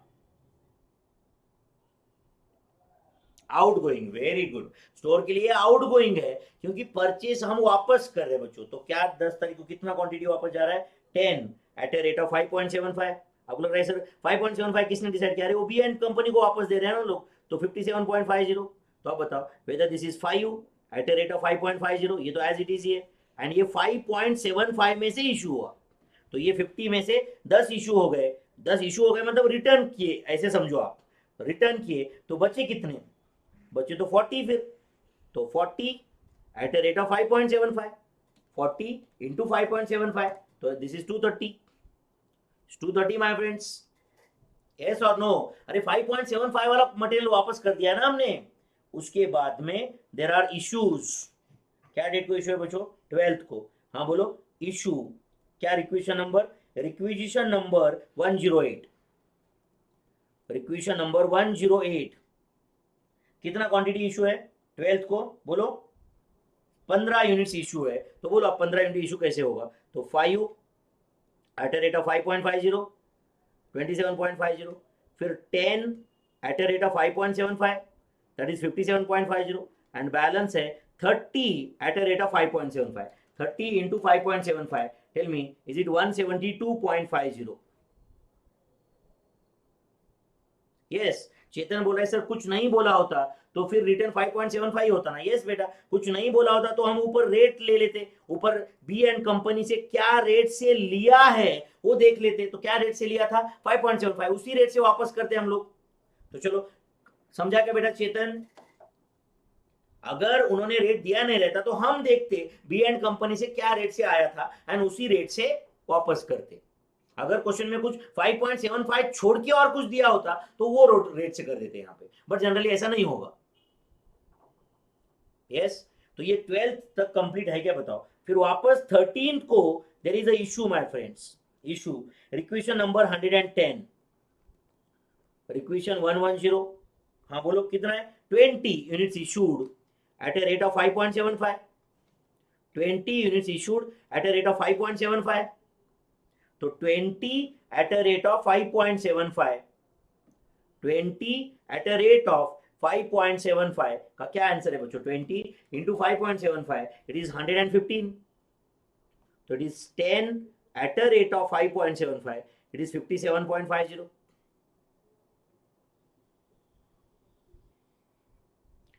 समझा क्या यहां तक, ओके ये हो गया 13th बच्चों।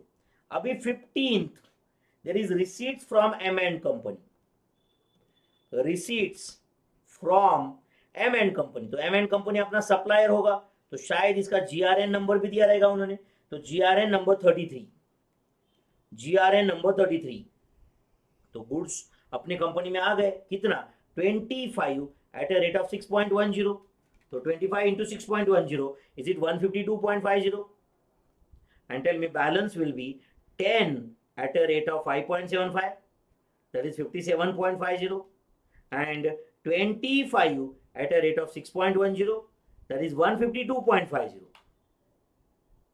that is 152.50, यहां तक समझा क्या मेरे भाई, यस। 15th को गए, उसके बाद में 17th को there is a issue, bracket में उन्होंने दिया है रिक्विजिशन नंबर 121, कितना इशू है बच्चों 10 क्वांटिटी इशू है, तो 10 एट अ रेट ऑफ 5.75, 57.50 ये issue, and balance is 25 at a rate of 6.10, it is 152.50, यहां तक क्लैरिटी है क्या बच्चों, बता दो प्लीज, कुछ भी आपको लगता है कि नहीं सर यहां तक नहीं समझा है तो आप मुझे बता दो बच्चों प्लीज। 17 सितंबर को अगर आपको लगता है कि सर कुछ मेरा मिस्टेक हुआ है बताओ, मैं भी इंसान हूं, हो सकता है मैं यहाँ भी क्रॉस चेक करने के लिए कोई सामने स्टूडेंट नहीं है, अकेला यहाँ पे बैठ के लेक्चर ले रहा हूँ, हो सकता है कोई कैलकुलेशन मिस्टेक हो जाए, आप मुझे बता दो बच्चों प्लीज, यस यहां तक हो गया क्या ये बताओ, I am waiting for your comment my friends.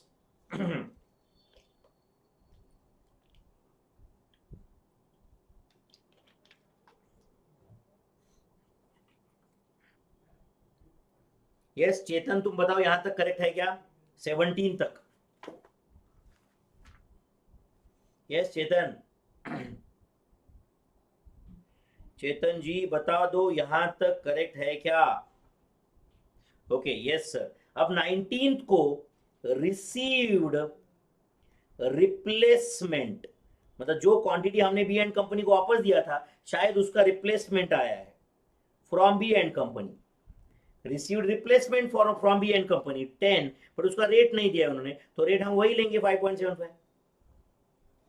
तो this is 57.50. And tell me balance का कॉलम में क्या लिखो, 25 at a rate of 6.10, 152.50, then 10 at a rate of 5.75.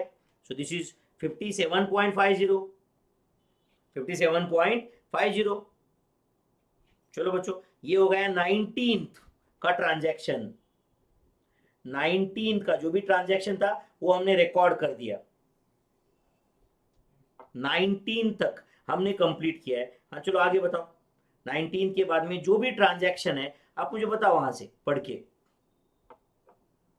19th के बाद में ट्रांजैक्शन है 20th को.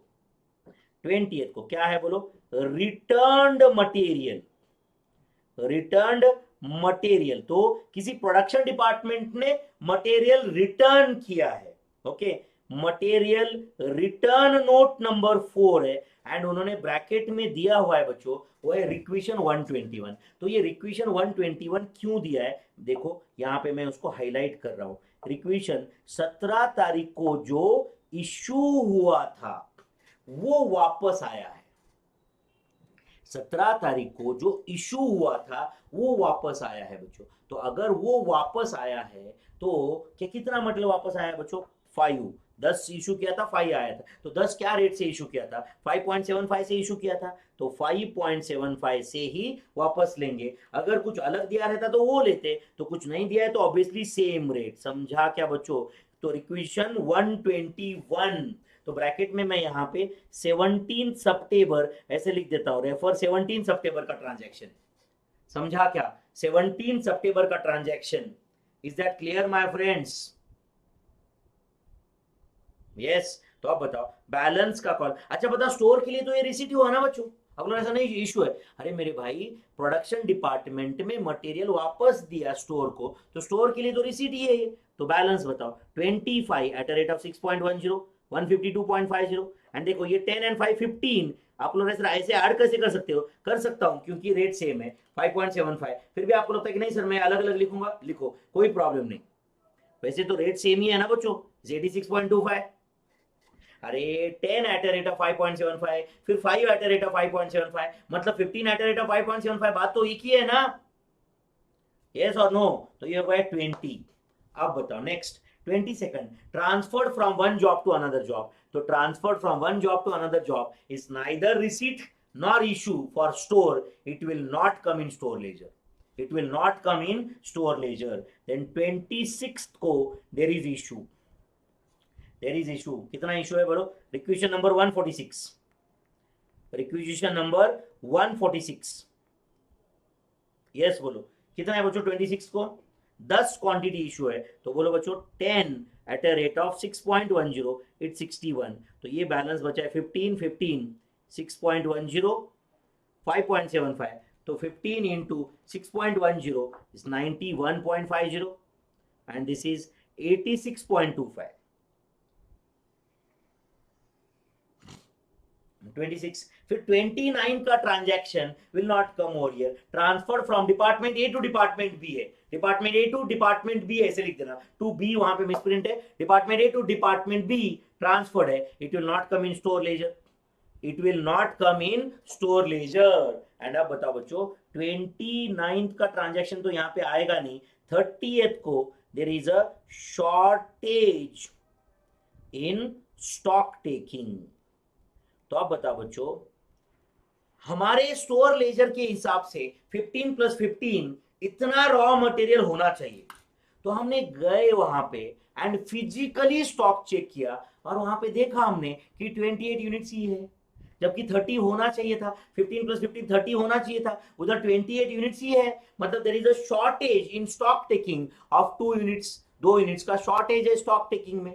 तो क्या करेंगे, तो ये शॉर्टेज को या तो तुम नॉर्मल लॉस ट्रीट कर सकते हो या अबनॉर्मल लॉस ट्रीट कर सकते हो. अब सुनो अच्छे से, अगर तुमने नॉर्मल लॉस ट्रीट कर दिया तो it can be debited to production overheads account, मतलब factory overheads account. And obviously factory overheads में तुमने ऐड कर दिया, मतलब it will become part of cost of production. It will become part of cost of production. या तो अगर इसको तुमने इस शॉर्टेज को अबनॉर्मल ट्रीट कर दिया तो it will be directly debited to costing profit and loss account, it will be directly debited to costing profit and loss account. तो आप देखो बच्चों, सुनो एक मिनट, 26 तारीख को ये जो क्वांटिटी इशू हुआ था 10 एट द रेट ऑफ 6.10, इसका मतलब ये रॉ मटेरियल किसी प्रोडक्शन डिपार्टमेंट को गया था। वो प्रोडक्शन डिपार्टमेंट जो जॉब कंप्लीट कर रहा है उस जॉब के कॉस्ट शीट में 61 रुपीज डायरेक्ट मटेरियल बोल के जाएगा, डायरेक्ट मटेरियल बोल के जाएगा उस जॉब के कॉस्ट शीट में। बड़ा बताओ, ये जो शॉर्टेज है इन स्टॉक टेकिंग 2 का, right, will it go in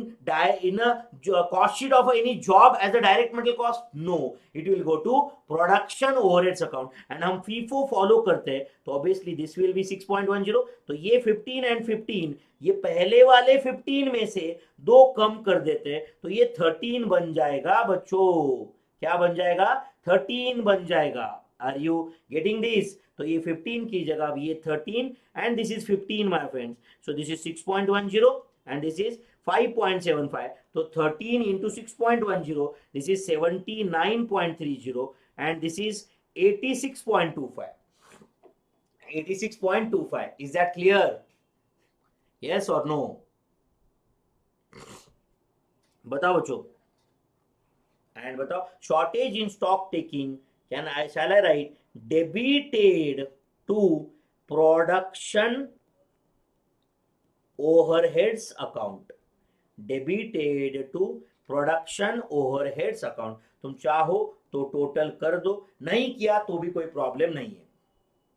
okay, total कर दो। अगर आपको लगता है कि नहीं सर नहीं करना है मुझे टोटल, कोई प्रॉब्लम नहीं है। ओके, तो ये टोटल अगर आपने किया तो आ रहा है 50 प्लस 25 प्लस 10 प्लस 5। तो मेरे ख्याल से this total is 90, then 28.75 plus 57.50 plus 152.50 plus 287.50। So ये टोटल आ रहा है कुछ 526.25। 526.25।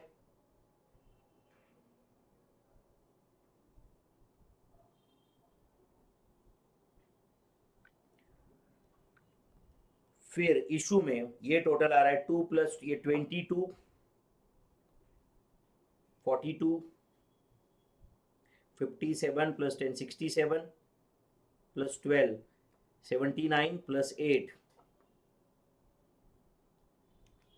Plus 12 plus 10 plus 5 plus 10 plus 20 plus 10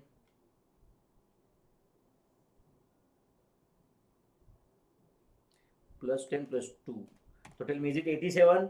ये टोटल करेक्ट है क्या? चेक करो बच्चों, 87 and then 12.20 plus 61 plus 57.50 plus 115 plus 57.50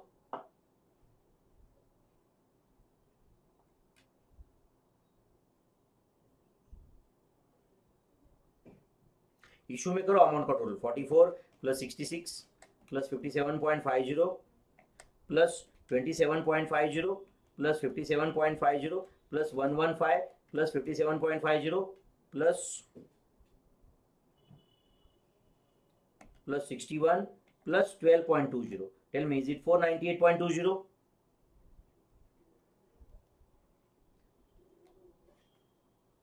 yes. अच्छा बताओ बच्चों, शॉर्टेज इन स्टॉक टेकिंग, यहां पे कोई बोल रहा है कि sir shortage in stock taking वापस बताओ। ठीक है बेटा, मुझे बताओ शॉर्टेज इन स्टॉक टेकिंग मतलब आपको शायद पता याद रहेगा perpetual inventory system. Perpetual inventory system के 3 पार्ट होते हैं। Perpetual inventory system includes preparation of bin cards, preparation of store ledgers and physical stock taking। periodically physical stock लेते हैं हम लोग, periodically physical stock taking periodically मतलब कभी कभी हम जाके एक्चुअली देखते हैं कि स्टोर लेजर में जो क्वांटिटी है उतना फिजिकली आपके पास है क्या, उतना ही स्टॉक फिजिकली आपके पास है क्या, ये हम चेक करते हैं। पीरियोडिकल स्टॉक टेकिंग हम लेते हैं बच्चों। Are you getting this?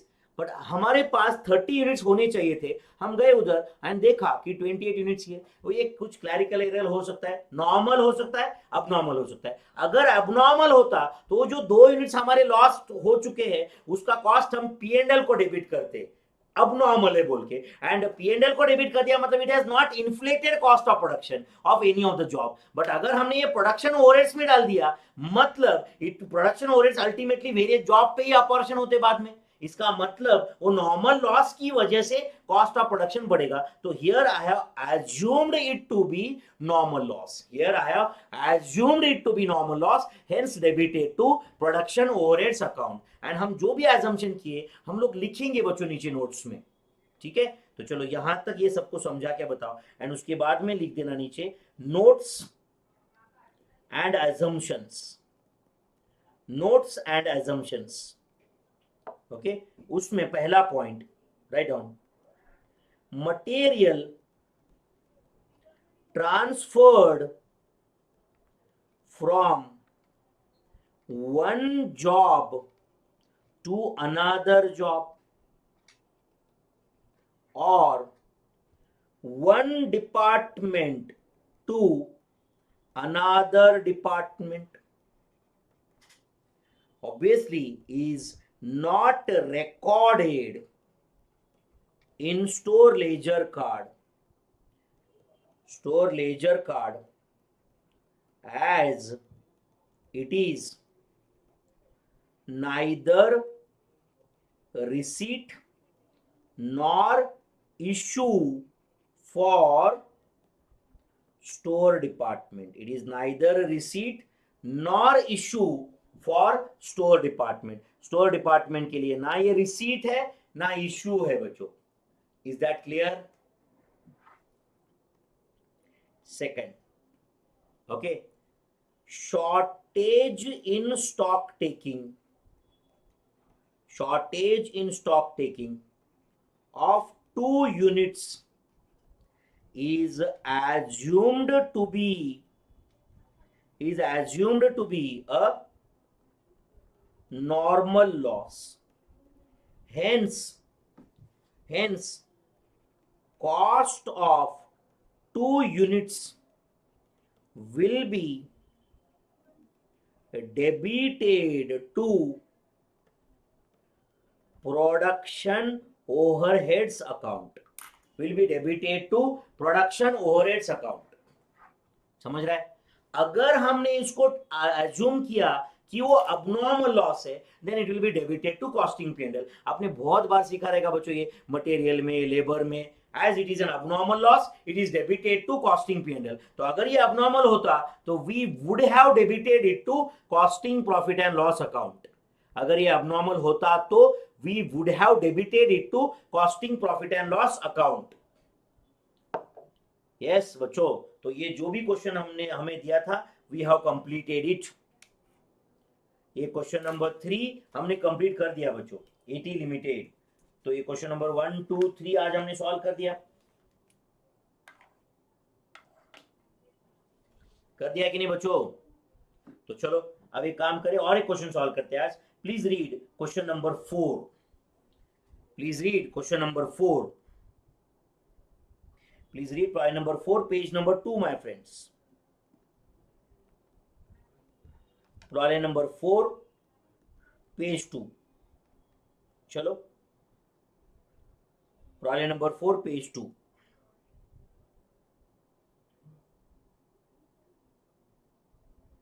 पहले ये प्रॉब्लम पढ़ लो उसके बाद हम बात करेंगे बच्चों। Problem number 4 page 2।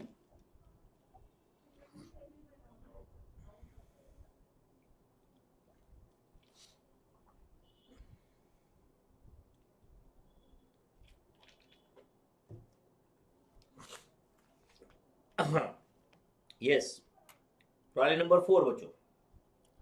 Following transactions in respect of material Y occurred during 6 months ended 30th June 2021। 30th June 2021 month purchase दिए हुए, परचेस का प्राइस पर यूनिट दिया हुआ है, इशू का क्वांटिटी दिया हुआ है, परचेस एंड इशू का क्वांटिटी दिया हुआ है। Required chief accountant argues that, chief account argument कर रहा है, argues that value of closing stock remains the same, value of closing stock remains the same, which method of pricing of material issues is used. कोई भी method use करो, वो बोल रहा है कि फीफो यूज करो, लिफो यूज करो, वेटेड एवरेज यूज करो, value of closing stock remain same, value of closing stock remain same, ऐसा वो बोल रहा है. Do you agree? व्हाई और why not? Detail store ledgers are not required, detail store ledgers are not required. तो देखो बच्चों, अभी हमने थोड़ी देर पहले क्वेश्चन सॉल्व किया था, उसमें क्लोजिंग स्टॉक था 2000 यूनिट्स, बट 2000 यूनिट जो क्लोजिंग स्टॉक था उसका वैल्यूएशन बच्चों फीफो मेथड से अलग था, लीफो मेथड से अलग था, वेटेड एवरेज से अलग था. इनफैक्ट हमने स्टोर लेजर कार्ड बनाया था 4 मेथड से, चारों मेथड से क्लोजिंग स्टॉक क्वांटिटी वही था 2000 यूनिट्स, बट वैल्यूएशन तो अलग अलग था. जबकि ये अकाउंटेंट बोल रहा है, चीफ अकाउंटेंट बोल रहा है कि value of closing stock remain same, value of closing stock remain same no matter which method of pricing the material is used, no matter which method of pricing the material is used. Yes, बोलो बच्चों, अभी कौन सा, कैसे ये chief accountant correct है या wrong है? चीफ अकाउंटेंट करेक्ट है या रॉन्ग है? ओके, मीनवाइल यहाँ पे एक शील का डाउट है बेटा, how many marks question will come from materials. बेटा मार्क्स के एंगल से पढ़ाई छोड़िए तो तुम एग्जाम में ना ऐसा कोई कभी चैप्टर वाइज वेटेज डिसाइडेड नहीं है, बट मैं आपको बोल दूं मटेरियल्स कभी 10 मार्क्स से कम मार्क के लिए नहीं आता है, कभी 10 मार्क के लिए, बट फ्रॉम पास्ट एक्सपीरियंस. कभी कभी ऐसा भी होता है कि मार्जिनल कॉस्टिंग के 12-12 मार्क के 2 क्वेश्चन है, 24 मार्क का एक ही चैप्टर. हो सकता है कभी की प्रोसेस कॉस्टिंग का एक भी क्वेश्चन नहीं है, होता है. इसलिए सारे चैप्टर्स अच्छे से करना बहुत इंपॉर्टेंट है बेटा.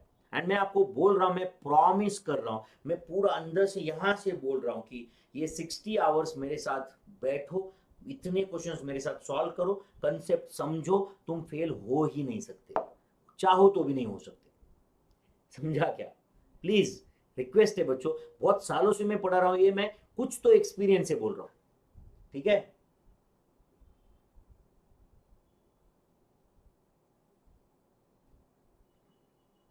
चेतन बोल रहा है यस सर, एज मे के एंड में closing stock become 0. Very good बेटा चेतन, यस. बताओ, ये चीफ अकाउंटेंट जो बोल रहा है इज नॉट करेक्ट जनरली. ऐसा होता ही नहीं कि closing stock value is same, method change हुआ क्लोजिंग स्टॉक वैल्यू चेंज होता है. अभी हमने क्वेश्चन सॉल्व किया था थोड़ी देर पहले, बट इस केस में वो करेक्ट है, इस केस में वो करेक्ट है. उसका रीजन क्या है बताओ बच्चों, उसका रीजन अब सुनो ध्यान से बच्चों, सुनो प्लीज. एक काम करो, तुम कैलकुलेटर ले लो हाथ में, कैलकुलेटर ले लो हाथ में प्लीज, सब लोग कैलकुलेटर लिया बच्चों? ओके, एंड अब बताओ जनवरी में तुमने कितना परचेस किया? 200. ओपनिंग स्टॉक दिया नहीं मतलब 0, तो कैलसी पे 200 ले लो, 200 जनवरी में. अब बताओ जनवरी में कुछ इश्यू किया क्या? नहीं, नील है, तो ठीक है, जनवरी का क्लोजिंग स्टॉक 200 रहेगा. आप कर रहे हो क्या कैलकुलेटर पे? क्या नंबर है आपका भी? 200. प्लस फेब्रुआरी में 300 बाय किया, 300 परचेस किए, प्लस 300 माइनस 250 करो, माइनस 250. तो फेब्रुआरी का क्लोजिंग स्टॉक जो है बच्चों वो अब 250 है. प्लस मार्च के 425 परचेस करो, माइनस 300, तो मार्च का क्लोजिंग स्टॉक कितना आया बताओ? मार्च का क्लोजिंग स्टॉक, हाँ मुझे मत बताओ, जितना भी है. प्लस अप्रैल के 475 ऐड करो एंड 550 डिडक्ट करो, 550 डिडक्ट करो. इशू जो हुआ वो डिडक्ट कर रहे हैं, तो अप्रैल का क्लोजिंग स्टॉक आया. अब मे का प्लस 500 ऐड करो एंड 800 डिडक्ट करो, तो आप बताओ बच्चों मे का क्लोजिंग स्टॉक 0 है कि नहीं? Eight the end of the month may closing stock is 0 और नॉट? तो अब बताओ बच्चों, तुम फीफो यूज करो, लीफो यूज करो, वेटेड एवरेज यूज करो, मे के एंड में क्लोजिंग स्टॉक 0 है कि नहीं?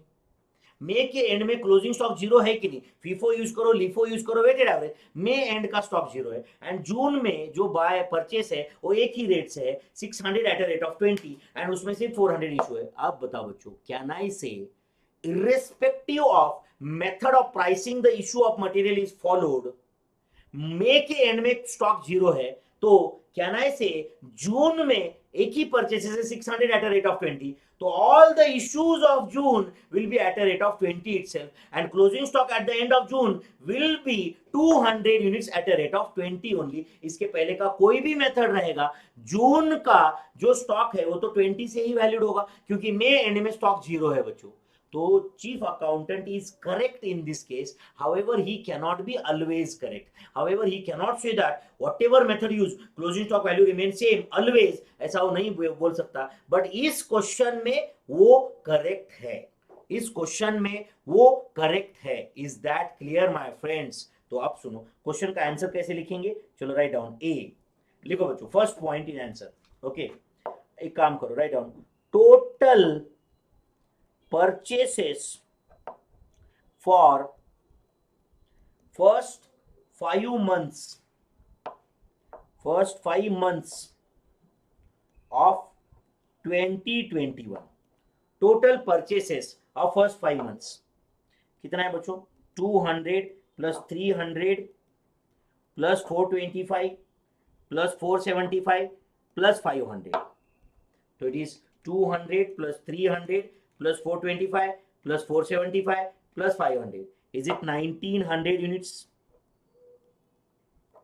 And then total issues for first 5 months of 2021. total issues, बोलो बच्चों total issues कितना है? 0 plus 250 plus 300 plus 550 plus 800 कितना है बोलो? 0 plus 250 plus 300 plus 550 plus 800. Is it 1900 units? Is it 1900 units? तो बताओ बच्चों, ओपनिंग स्टॉक है ही नहीं, पहले 5 महीने के परचेज उतना ही है, इशू उतना ही है, तो closing stock at the end of the month May 2021 will be 0. Therefore, closing stock at the end of May 2021 is equal to 0 units. Yes or no? And all purchases of कितने units बोलो? 600 units in the month of June. In the month of June are at a rate of rupees 20 per unit. Are at a rate of rupees 20 per unit. समझ रहा है क्या? Are at a rate of 20 per unit. कुछ जा रहा है दिमाग में? Yes or no? Therefore, 400 units issued, 400 units issued in June will be valued at rupees 20 per unit, and closing stock value will be 200 units into rupees 20, that is rupees 4,000, irrespective of method of pricing raw materials is used. तो अब बताओ बच्चों, value of closing stock remains same, that is rupees 4,000, irrespective of method used. आप मुझे बताओ बच्चों, मई के and में वैसे भी क्लोजिंग स्टॉक 0 है, करेक्ट है या नहीं? तो जून में जो परचेसेस है वो तो एक ही रेट से हैं, तो जून में जो भी इशू होंगे वो उसी रेट से होगा, एंड जून का जो क्लोजिंग स्टॉक है वो वही रहेगा, 200 eight a rate of 20, 4,000. Correct और नॉट? देयरफॉर कैन आई से chief accountant is correct. Chief accountant is correct in this case. Chief accountant is correct in this case. As हाँ बोलो, value of closing stock. As value of closing stock will be rupees 4,000 only. Value of closing stock will be 4,000 only, irrespective of method of pricing the issues of raw materials.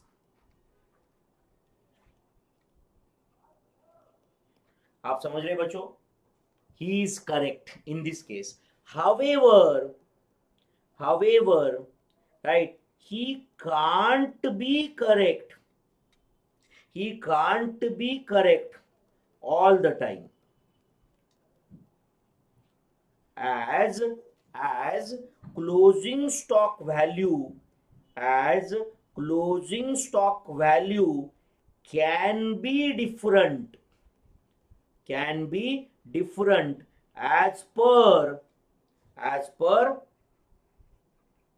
method of pricing the raw materials is used. जैसे method change होता है, right, closing stock value can be different. Correct और not? He can't be correct all the time, but definitely he is correct in this case.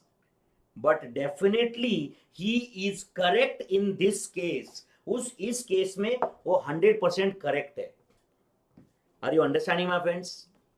इससे ज्यादा क्या explanation दूं मैं? और यस और नो? चलो भाई, चेतन, मौसम, बताओ सब लोग, ये समझा क्या? अच्छे से समझा क्या? नहीं बच्चों? ओके, तो ये फर्स्ट क्वेश्चन का आंसर हुआ. ओके, हमने कुछ ए बी सी लिखा है क्या अभी तक? ए. ओके, अभी बी का आंसर देते हैं हम लोग. क्या बोल रहा है वो बी क्वेश्चन? बोलो.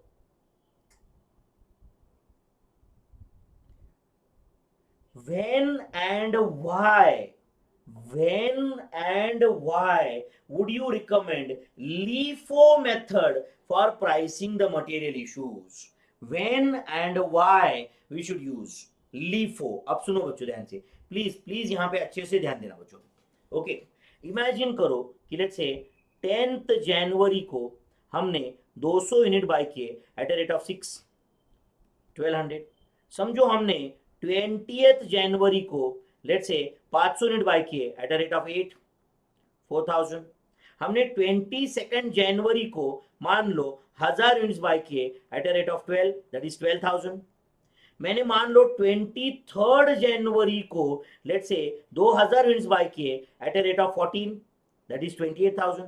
मैंने मान लो 26th जनवरी को और 2500 यूनिट बाय किए जिसका रेट है लेटेस्ट से 18, तो 2500 इंटू 18, दिस इज 45000. करेक्ट है? मैंने मान लो 28th जनवरी को 3500 यूनिट्स बाय किए जिसका वैल्यूएशन है 20, सो दिस इज 70000. तो आप बताओ बच्चों, मेरे पास 200 plus 500 plus 1000 plus 2000 plus 2500 plus 3500, 9700 units इतना स्टॉक है. 9700. एक काम करता हूँ, चलो मैं इसको राउंड फिगर 10,000 कर देता हूँ, तो इसको मैं 800 कर देता हूँ at a rate of 8. 800 at a rate of 8.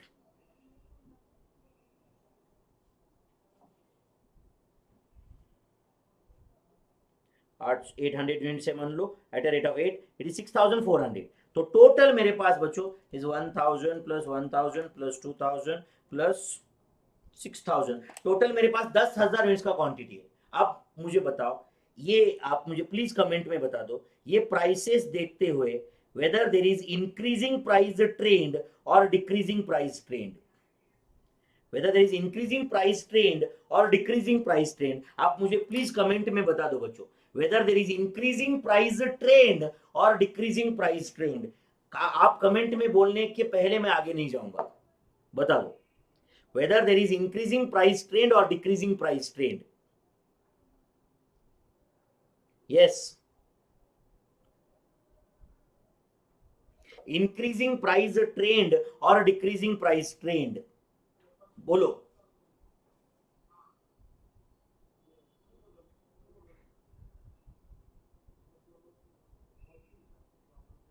Very good. Increasing price trend आप बोल रहे हो। अच्छा सुनो ध्यान से बच्चों, अब मैंने मान लो 28 जनवरी को ये क्लोजिंग स्टॉक लिखा हुआ है, इतना अभी तक कोई इश्यू ही नहीं हुआ। एंड समझो 30 जनवरी को एक इश्यू है, 30 जनवरी को 9000 यूनिट्स। तो आप बताओ बच्चों, अगर मैं फीफो फॉलो किया, फीफो मेथड फॉलो किया, तो क्लोजिंग स्टॉक क्या रहेगा? फीफो मेथड फॉलो किया, फर्स्ट इन फर्स्ट आउट, तो क्लोजिंग स्टॉक वैल्यू क्या रहेगा? तो क्लोजिंग स्टॉक वैल्यू रहेगा 1000 at a rate of 20, that is 20,000 FIFO method से। अच्छा बोलो, अगर मैं लीफो फॉलो किया बच्चों, लास्ट इन फर्स्ट आउट, मैं ये पूरे महीने भर के परचेज, इशू एक ही है 30 जनवरी को, लीफो फॉलो किया तो क्लोजिंग स्टॉक वैल्यू रहेगा 200 at a rate of 6, that is 1200, and 800 at a rate of 8, that is 6400, तो क्लोजिंग स्टॉक वैल्यू रहेगा 7600। ये सही है क्या बताओ बच्चों प्लीज, ये सही है क्या बताओ? फीफो फॉलो किया बच्चों, तो जो लास्ट वाला है 3500, उसमें से 1000 क्लोजिंग स्टॉक है, ऐसा ही बोला जाएगा ना। फिजिकली ये सब स्टॉक मिक्स रहता है, मैं पहले भी बोल चुका हूं, बट क्लोजिंग स्टॉक वैल्यू अलग अलग आ रहा है कि नहीं, आप बताओ मुझे। अगर मैं फीफो फॉलो किया होता तो क्लोजिंग स्टॉक वैल्यू 20,000 आता, लीफो फॉलो किया होता तो क्लोजिंग स्टॉक वैल्यू 7600 आता। ये एग्री करते हो क्या, बताओ मुझे बच्चों, ये आप एग्री करते हो क्या, बताओ प्लीज। यस, चेतन बोल रहा है यस सर। तो अब मुझे बताओ, अगर हम फीफो फॉलो करते बच्चों तो क्लोजिंग स्टॉक वैल्यू 20,000 था, लीफो के हिसाब से इट इज 7600 है। आप क्या प्रेफर करोगे, लोअर स्टॉक वैल्यू प्रेफर करोगे या higher stock value? Lower stock value prefer करोगे या हायर स्टॉक वैल्यू प्रेफर करोगे, आप ही बताओ मुझे। यस बताओ कमेंट में, लोअर स्टॉक वैल्यू प्रेफर करोगे या higher stock value? Yes, lower stock value prefer करोगे या हायर स्टॉक वैल्यू, बताओ बच्चों।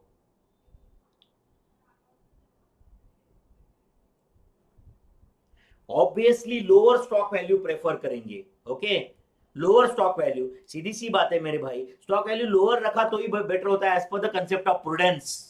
As per the concept of prudence, even accounting standard 2 says goods will be valued at cost or NRV, whichever is less, cost and NRV whichever is less, correct है बच्चों? तो आप बताओ, can I से increasing price trend में अगर हमने LIFO follow किया, लास्ट इन फर्स्ट आउट, तो ये महंगा वाला मटेरियल पहले इशू होगा, एंड जो सस्ता वाला रहेगा वो स्टॉक में रहेगा। सस्ता वाला जो रहेगा, अभी देखो वापस बता दूं, फिजिकली ये सब स्टॉक मिक्स्ड है, मैं सिर्फ अकाउंटिंग वैल्यूएशन की बात कर रहा हूं। तो LIFO will keep lower stock value, increasing price trend रहा तो tell me my friends, in case of increasing price trends, in case of increasing price trends, method recommended कौन सा है? मेथड रिकमेंडेड कौन सा है? तो आंसर इज लीफो मेथड, ऊपर दिख ही रहा है। ओके, अब आप में से और कुछ लोग बोलेंगे कि सर मैं as per financial accounting, as per this LIFO is not recommended. वो फाइनेंशियल अकाउंटिंग में रहेगा, ये कॉस्ट अकाउंटिंग है, तो मत लाओ यहां पे। Okay, in case of decreasing price trends, आप बताओ, in order to keep lower stock value कौन सा मेथड प्रेफर होगा? डिक्रीजिंग प्राइस कम कम कम कम होते जा रहे हैं, तो देखो बच्चों, first in first out use करोगे तो पहले जो महंगा वाला है वो पहले इशू होगा, सस्ता वाला स्टॉक में रहेगा, तो फीफो बेटर है, करेक्ट है। And in case of fluctuating prices, मतलब इंक्रीजिंग है या डिक्रीजिंग है ये समझ भी नहीं रहा है, समझो प्राइसेस है 8, 10, 11, 6, 3, 19, 9, 12। अब बताओ बच्चों, अगर ऐसे प्राइसेस है तो ना तो इंक्रीजिंग ट्रेंड है या ना डिक्रीजिंग ट्रेंड है, तो method recommended is weighted average. Method recommended is weighted average. आप इतना लिख के लो, मैं और कुछ एक्सप्लेनेशन नहीं उसके नीचे लिख के देता हूं, चाहो तुम्हारे अंडरस्टैंडिंग के लिए ऊपर का एग्जांपल भी आप लिख सकते हो अगर चाहो तो। मैं 1 मिनट वेट करता हूं बच्चों प्लीज।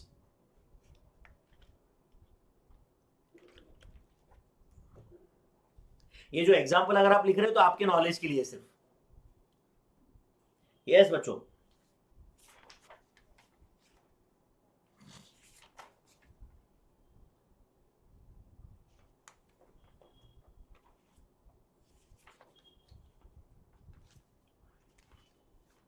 एग्जाम्पल लिख रहे हो तो सिर्फ आपके नॉलेज के लिए।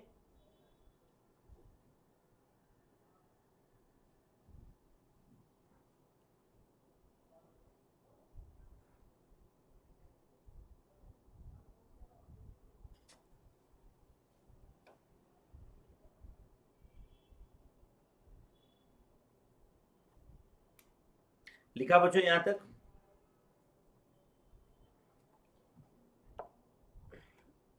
ओके, ऐसे लिख देते हैं, as per concept of prudence, as per concept of prudence, okay, lower stock value is always recommended. Stock value should be lower. Correct or not? As per AS2 on valuation of inventory also, goods are valued at cost or NRV, whichever is less. Goods are valued at cost or NRV, whichever is less. Are you understanding? Cost or NRV, whichever is less. Yes, मौसम बोल रहा है sir, first time I understood this concept. Thank you बेटा, पूरा ध्यान दो, यहाँ पे सब कंसेप्ट समझ में आ जाएंगे। ओके, कॉस्ट और एनआरवी विचएवर इज लेस, समझा? यस और no? Therefore in case of increasing price trends, LIFO is recommended. LIFO is recommended in order to keep stock value at lower level. In order to keep stock value at lower level, कौन सा method preferred है या recommended है? तो answer is LIFO my friends, answer is LIFO method. I hope everyone has understood this. Yes, in order to keep stock value at a lower level, what method is preferred? तो आपका answer है LIFO method is preferred my friends. कौन सा method preferred है? LIFO method is preferred. I hope this is clear to everyone my friends. Yes और no?